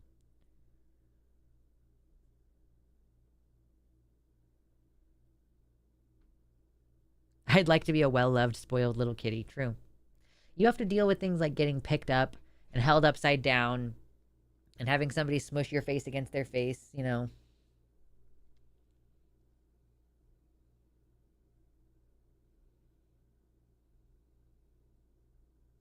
Is your cat Jimmy? I don't think I've seen Mina before. You probably haven't. Yeah, Naomi, it's you haven't been back. I don't think I've streamed since you have been back in the community. So yeah, whenever we get to the stream donation of $100, which is what it is today, and I need to add like $20 because of the super chats. Excuse me. So $42 today. Hold on. We just need 59 more dollars and we'll get to see Mina. She's a pretty princess. Or also, if you join my Patreon for like $1, I post pictures of her there. If you join my Patreon for $3, I post videos of her playing sometimes.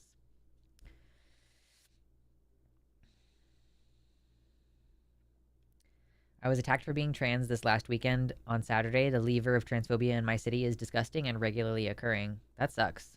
Yeah, and you said earlier, I messaged a couple weeks ago about a hate crime that I was a survivor of. Since that happened, I've been banned from another bar in my city for defending myself at the first bar. Wow, that sucks. It's tough. I've seen stuff pretty much all over the place I know somebody who was a victim of a violent hate crime recently in Chicago. Stuff happens in progressive cities and it fucking sucks.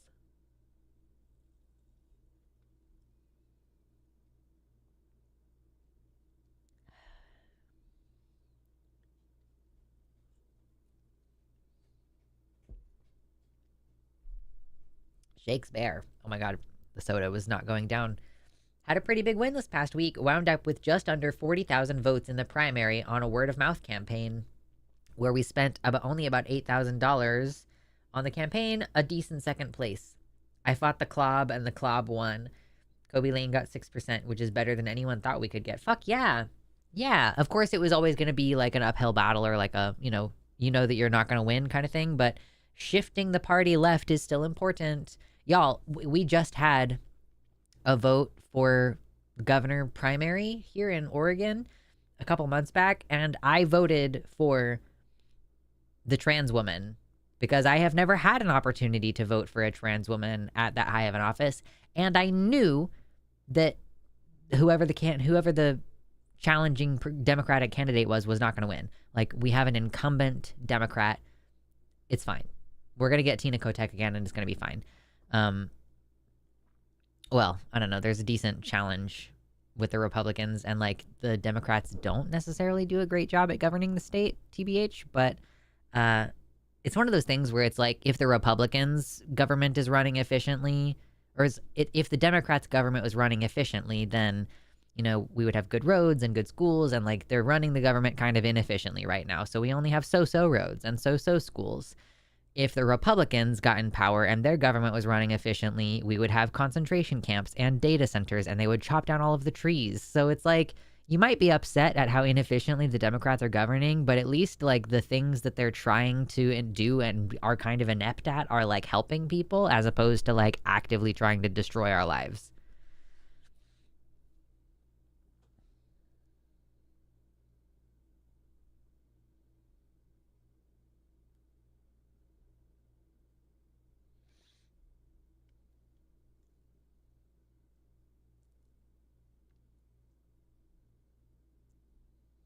Yeah. Oh boy. Ugh.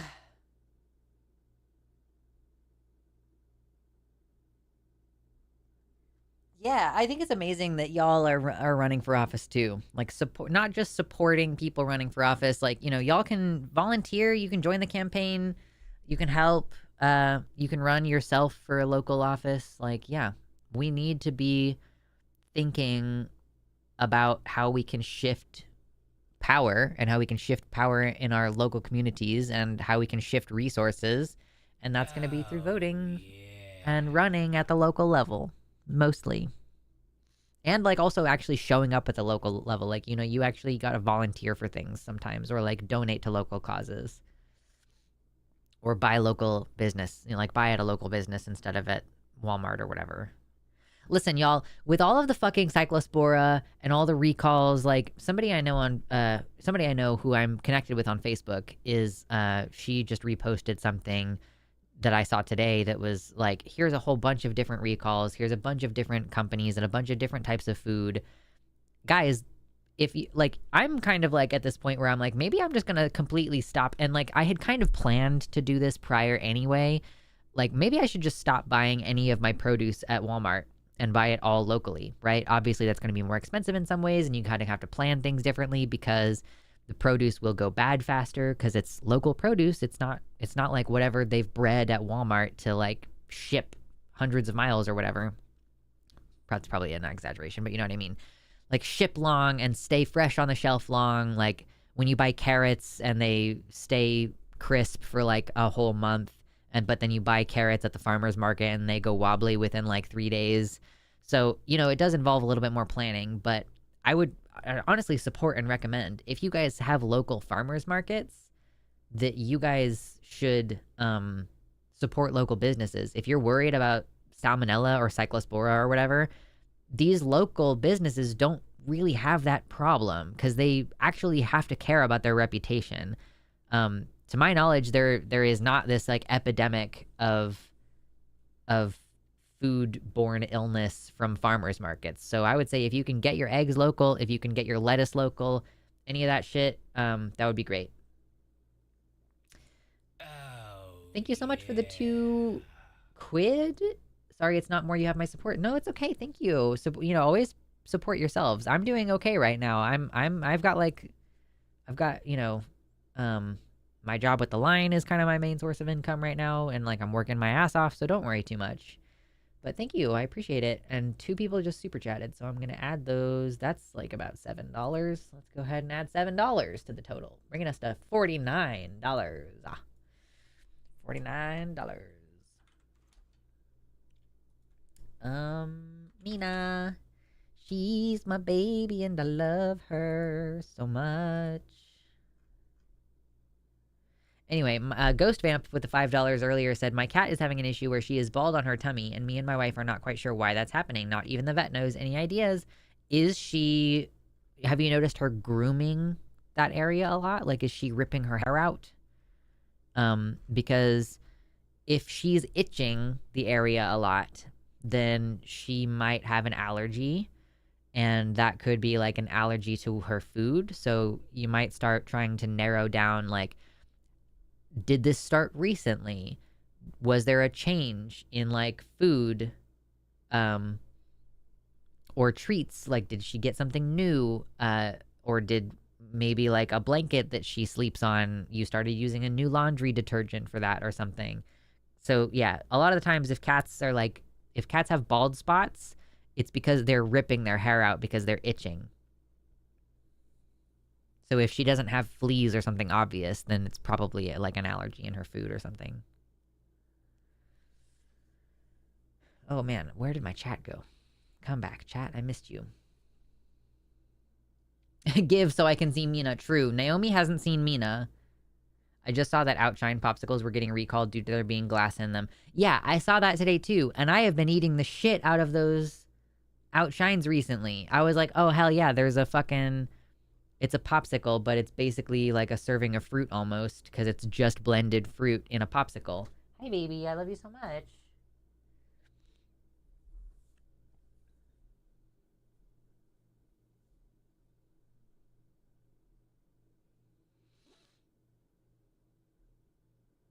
Only nutrients for the rich, foodborne illness and malnutrition for the poor. It does kind of feel that way, you know? My mom's cat started losing her hair from a sun allergy, which my mom discovered after moving to Albuquerque. Wow.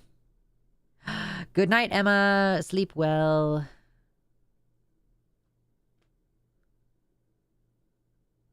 Bellamy suggests, is the cat laying on the heating with her tummy?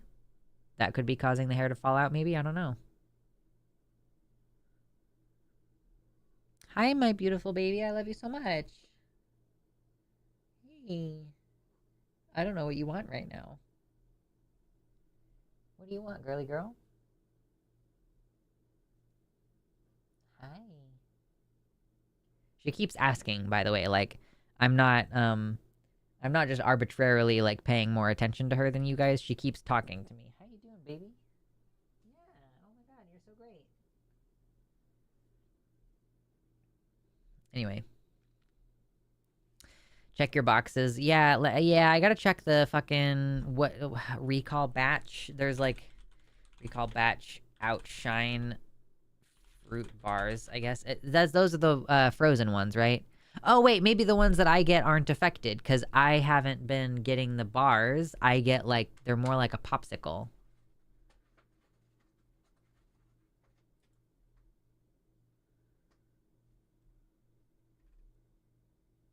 Okay, well, check your SKU codes anyway. Check your codes on your food.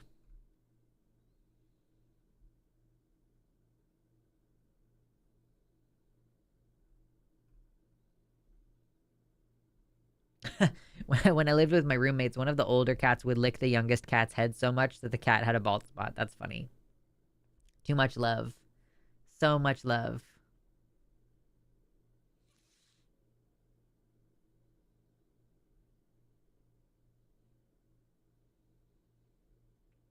I'm so angry that it feels like every time I try to improve my life, the economy takes a massive shit. I'm getting to the end of my patience.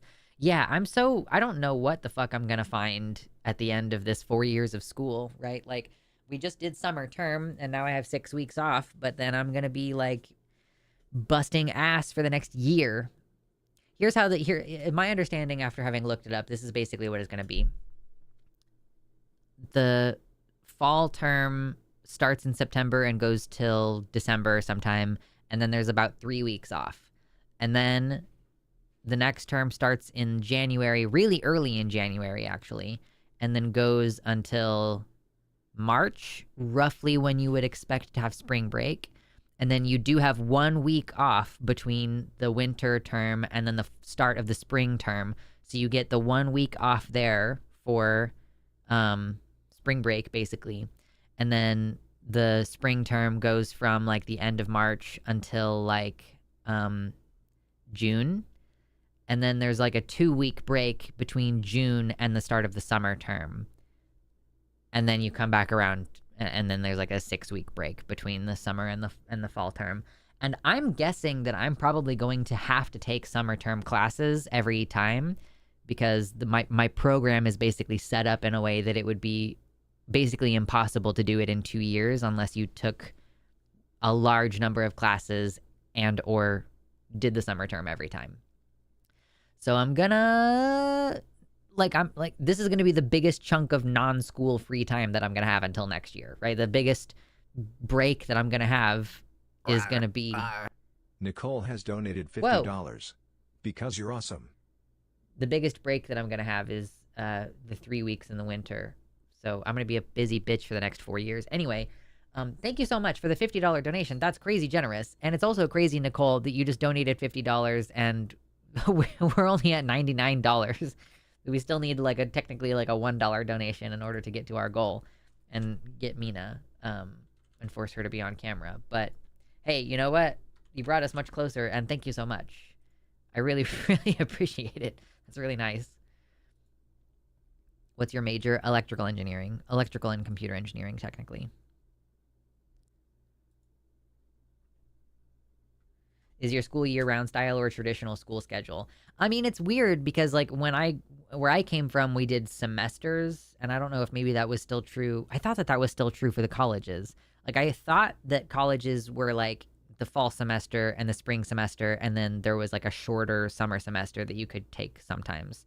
But up here, the schools are on terms, and I don't know. It seems to me as though there are not a huge number of people taking classes during the summer because I was on campus during the summer and it just seemed like there weren't that many. 1 second. Thank you. So it kind of seems to me like they're covering the same amount of time, but they're basically packing in 3 terms into what would normally be 2 semesters. Oh, yeah. Anyway, thank you guys so much. You both have taken us over the edge. YouTuber Grudge and Tony Ruff, thank you so much for that. I will acquire the Mina. So if I were to not take classes next term, I would get, 16 weeks off school. But I think next summer I'm going to take summer classes because otherwise I'm not going to finish my program in time. Hey, baby, where did you go? Is she in here? Nope, she's not in here. Okay, I'll be right back. Oh, the baby.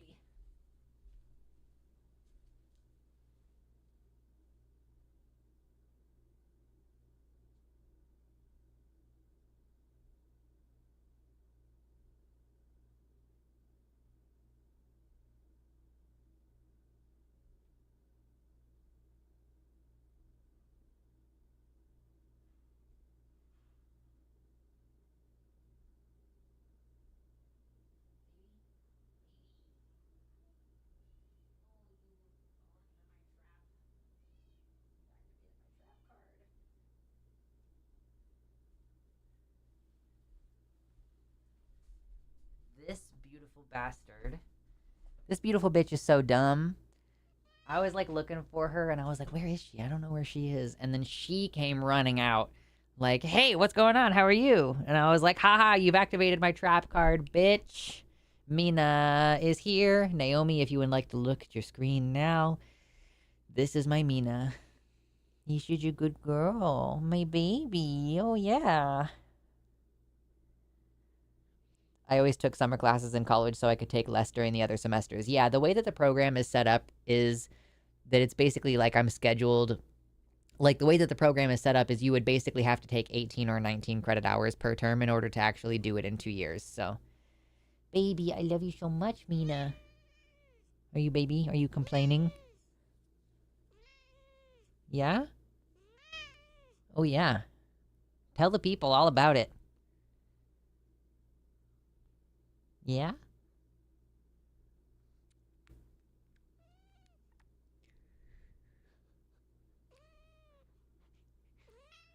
Oh, yeah?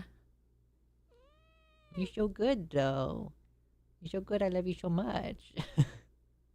Cat kind of looks like an owl, that's true. You're so funny, Mina. I love you so much. Do we want belly time?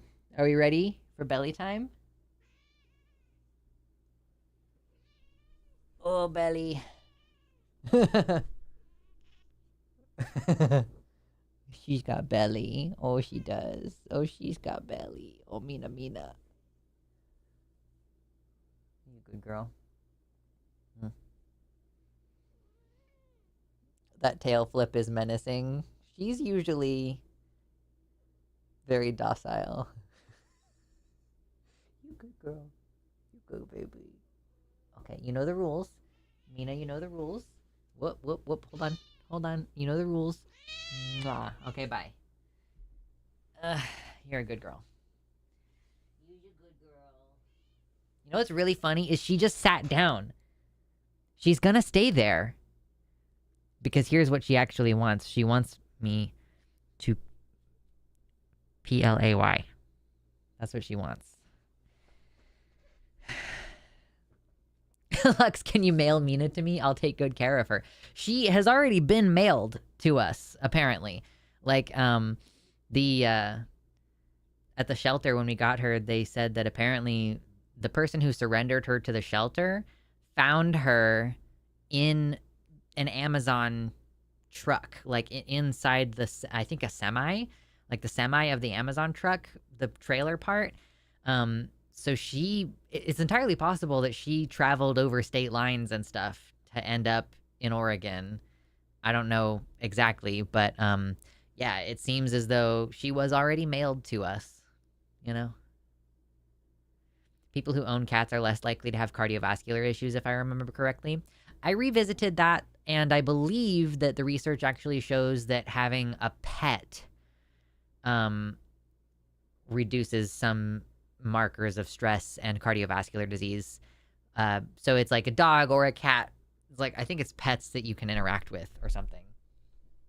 Excuse me. Yeah, my illegal cat smuggling operation. Mina has such a hard life being owned by a streamer who exploits her. It's true.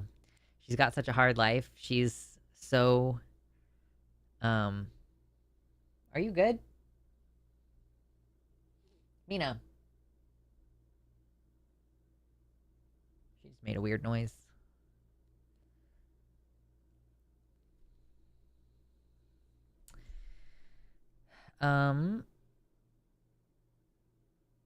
Yeah, she's such a poor baby. She's so sad. She's got a sad life. She's full of struggle. Every day is full of strife. She never gets to do anything she wants. Do you know what Mina wants more than anything else? She craves human flesh. Okay, I've gotten her several toys, and all the kissing is rough on her. I know, it's terrible. I've gotten several toys, and I need to revisit. I think when I go get more wet food for her this week at the store, I'll check and see. I might think about, like, getting her, like, a string toy that's, like, flying around. She was a little bit freaked out by that at first, but I think it might have just been, like, she had just gotten here, and she wasn't comfortable. So now that she's more comfortable, I'm going to try to, like, see maybe some more toys. But she just doesn't... She's like, okay, I'll play with other toys. She has a tendency to, like, when she grasps stuff, she doesn't let go of it very easily. So then that kind of, like, she's not playing anymore. She's just holding whatever it is that you were playing with her with. So, yeah, I, like, want to try different toys for her. But at the end of the day, all she wants is to fight me directly. She's not even fighting with my partner anymore. Like, she's not even, like, she's not even fighting with my partner anymore. She only wants to fight me. I forgot I was supposed to be in a meeting 9 minutes ago. Yeah, get out of here, Banana Brains, you goober. Yeah, Mina choose the hand. I don't know if... I've kind of been taking it a little bit easier this past week or so, but...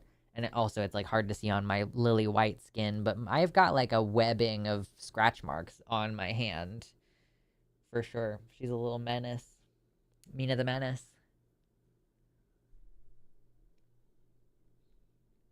One of the cat treat companies releases a human flesh flavored treat every year for Halloween. That's funny. That means she really loves you, I think. Yeah, she wants to fight me all the time. She isn't just, like, mean, though. She is very gentle for the most part. Like, mostly when I get scratched, it's because I'm, like, zooming around and she's, like, her claws are out, and I am the one who like rips by pulling my hand away really fast. Um, so yeah, she just wants to play. She loves to play.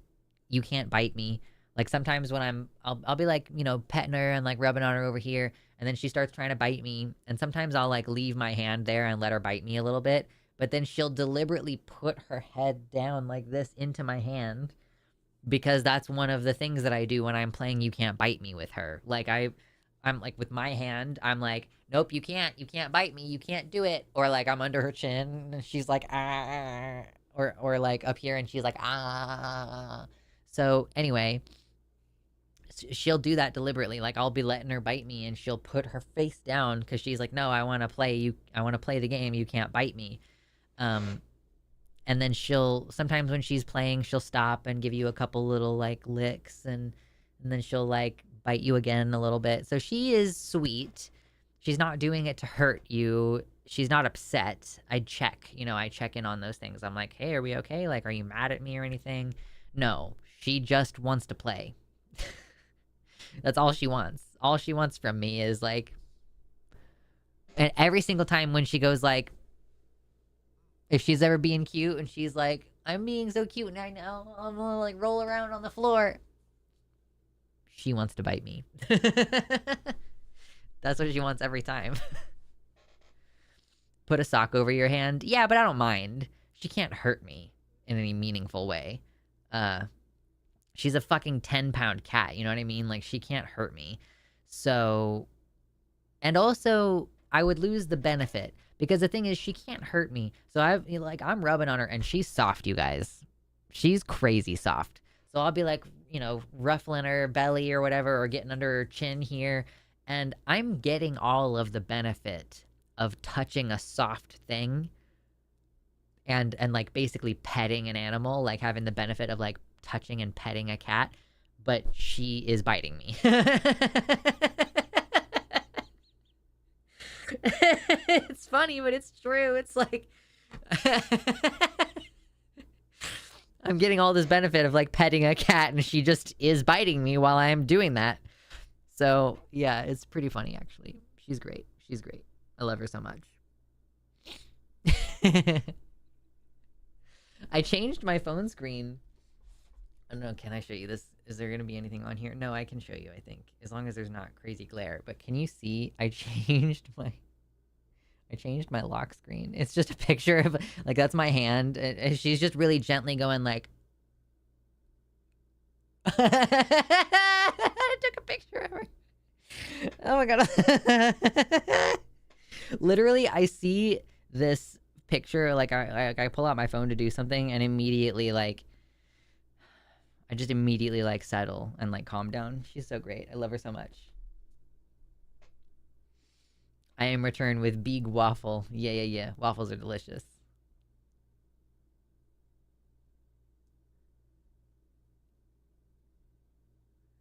We would call them love bites. I had a cat that would bite when she was happy and purring and getting pets. So this is not a love bite. This is a, I want to play. I want to get riled up. I want to roll around on the floor. Like, I want to get all excited. This is definitely like, I don't know, like, it's kind of a thing that you do when you're younger. Like, you know, when you're playing with a dog or whatever, and you're like psyching the dog out, and you're going like rah rah rah rah rah, and the dog's like and trying to bite both of your hands or whatever. It's like that, but with my cat. You know, I love her so much. Do y'all have any gym recommendations? I used to go to Crunch Gym, back in the day, but because a big open gym, that's my recommendation. Anytime you can get into a gym that's like big open space, that's kind of where it's at. Planet Fitness is great because it's so cheap, but there are so many fucking people in there. Yeah, it's just not my speed. I pay for a kind of a fancy gym membership. Like, I've noticed that there's a couple of really fancy, expensive cars that I see parked regularly at the gym that I think are at the gym. Like, I think it's dudes with expensive cars. So I pay to go to a gym that like is kind of expensive, so there's fewer people and it's a big open gym and I really love it. So I'm not gonna tell you what gym I go to, but yeah, I would say any gym that's like a big open space. And I would say, you get what you pay for, right? Like if you go to Planet Fitness, you're going to pay to be around a bunch of sweaty people. You're going to pay to not be able to get on the machine that you're trying to get onto. So yeah, that's just, it's worth it for me. I don't have an option. I have to work out for my health. And it's best to do it at a gym because there's consistency there and you can actually push yourself and like reach a higher level quicker than if you're just doing like body weight exercises at home. So for me, it's like, it's not super optional. So I'm always going to be hitting it from that, like, get a decent product for what you pay for. You know what I mean?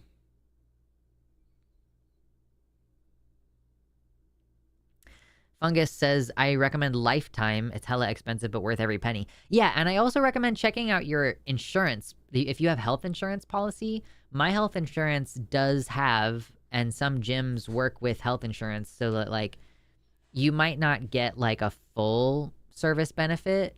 Like, it might not be the same. If it's, like, basically, this gym membership is free through your insurance, then it might be, only certain hours or like only a certain number of hours per week or only at a certain time of day or something. So, but yeah, check it out. Your insurance, get all the benefit from it you can.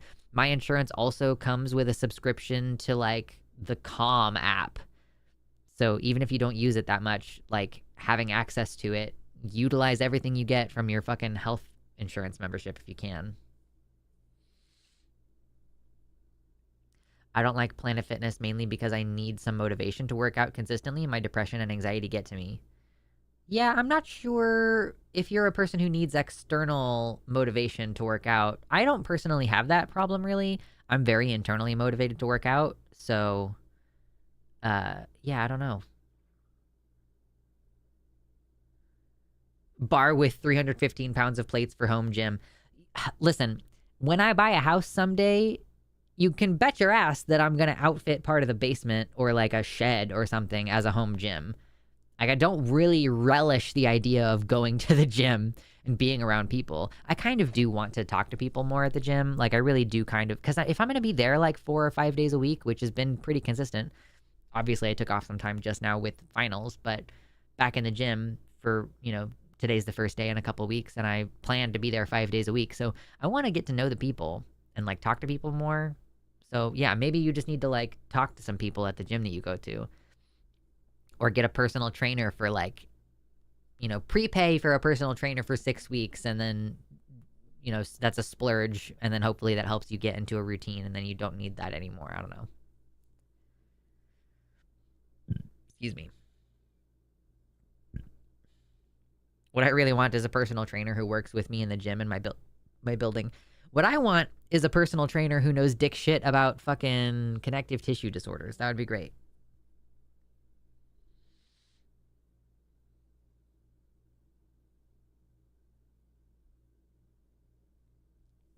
Yeah. What else we got going on? Let's see. What else I was trying to think if there's anything else that I've had recently. I mean, I just get the general broad observation that it only takes like 8 weeks of being a full-time student in college for you to be like, oh, I'm permanently different now. Okay, cool. That's fun. Like being in a creative thinking class at the same time as I'm being in a critical thinking class, and then also with the math and stuff. And like, man, knowing about exponentials and logarithms, I don't want to get into it for any of you non-math people, but like, it's crazy how useful of a skill that is. Like, it's wild how useful it is to know how that works. Like, in the way that you can use square roots to undo powers, and you can use powers to undo square roots. Like, you can use logarithms to undo when there's a variable in the exponent spot. So, and there's so many mathematical situations in which like exponentials apply. Like if you are trying to figure out how much money you will have in 20 years with a given bank account, for example, it's like, it's crazy how many applications exponentials have. And then, but it's like not math that you learn in high school. Like I didn't learn exponentials in high school. I didn't learn logs in high school. Anyway.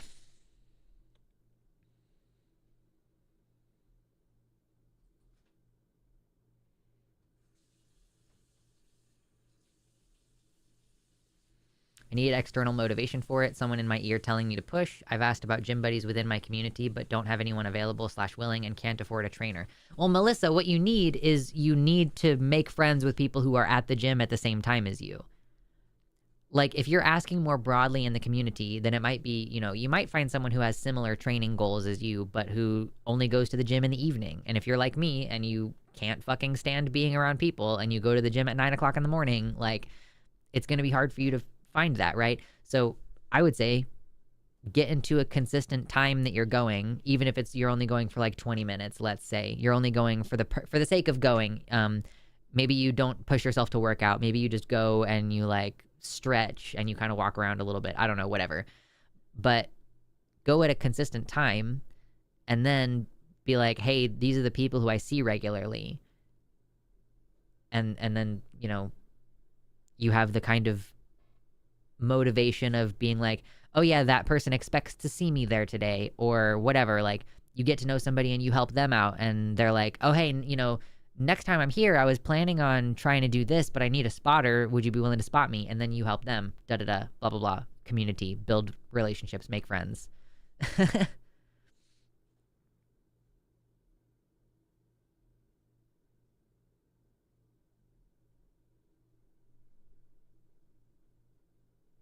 Later, Ghost Vamp. Thank you for the donations. I appreciate it. I definitely learned exponents in high school. No.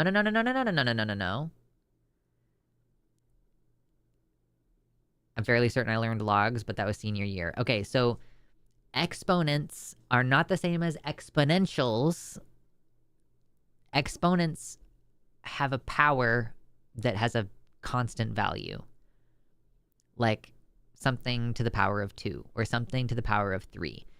Exponentials have a variable in the exponent spot. So like you have y equals blah, blah, blah, blah, blah to the power of x.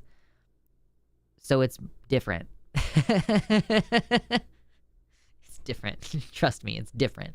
You have to solve them differently. Yeah, anyway.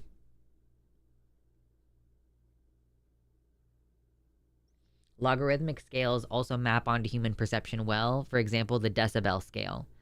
Yeah, the decibel scale, the fucking earthquake scale. What is that called? What is that called? Magnitude? What do they call that?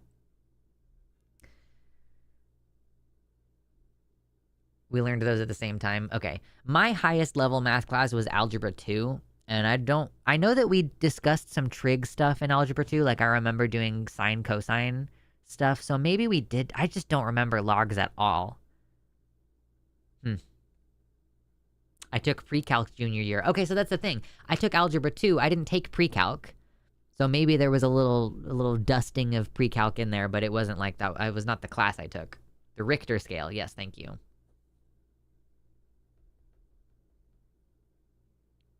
Anyway, math is fun. Well, guys, I am going to be live tomorrow with Calling It Now. I will sound off in the Discord. Make sure y'all check your notifications and everything. I'm going to be producing Takis tomorrow, but I will not be on Takis tomorrow. So, yeah. And then this might be like my only stream this month. I don't know. I agreed to take some extra work on Sunday, so I'm not streaming on Sunday. I'm not streaming probably on Wednesday next week because that's usually when we have the production meeting. I guess I might see you next week. I'll plan tentatively to see you on Wednesday next week, and because sometimes we do the production meeting on a Friday instead. But I'll tentatively plan that. And if not, I might not see you until September. But, much love, everybody. Hope that y'all are well. I'll see you for some debate calls tomorrow. Enjoy.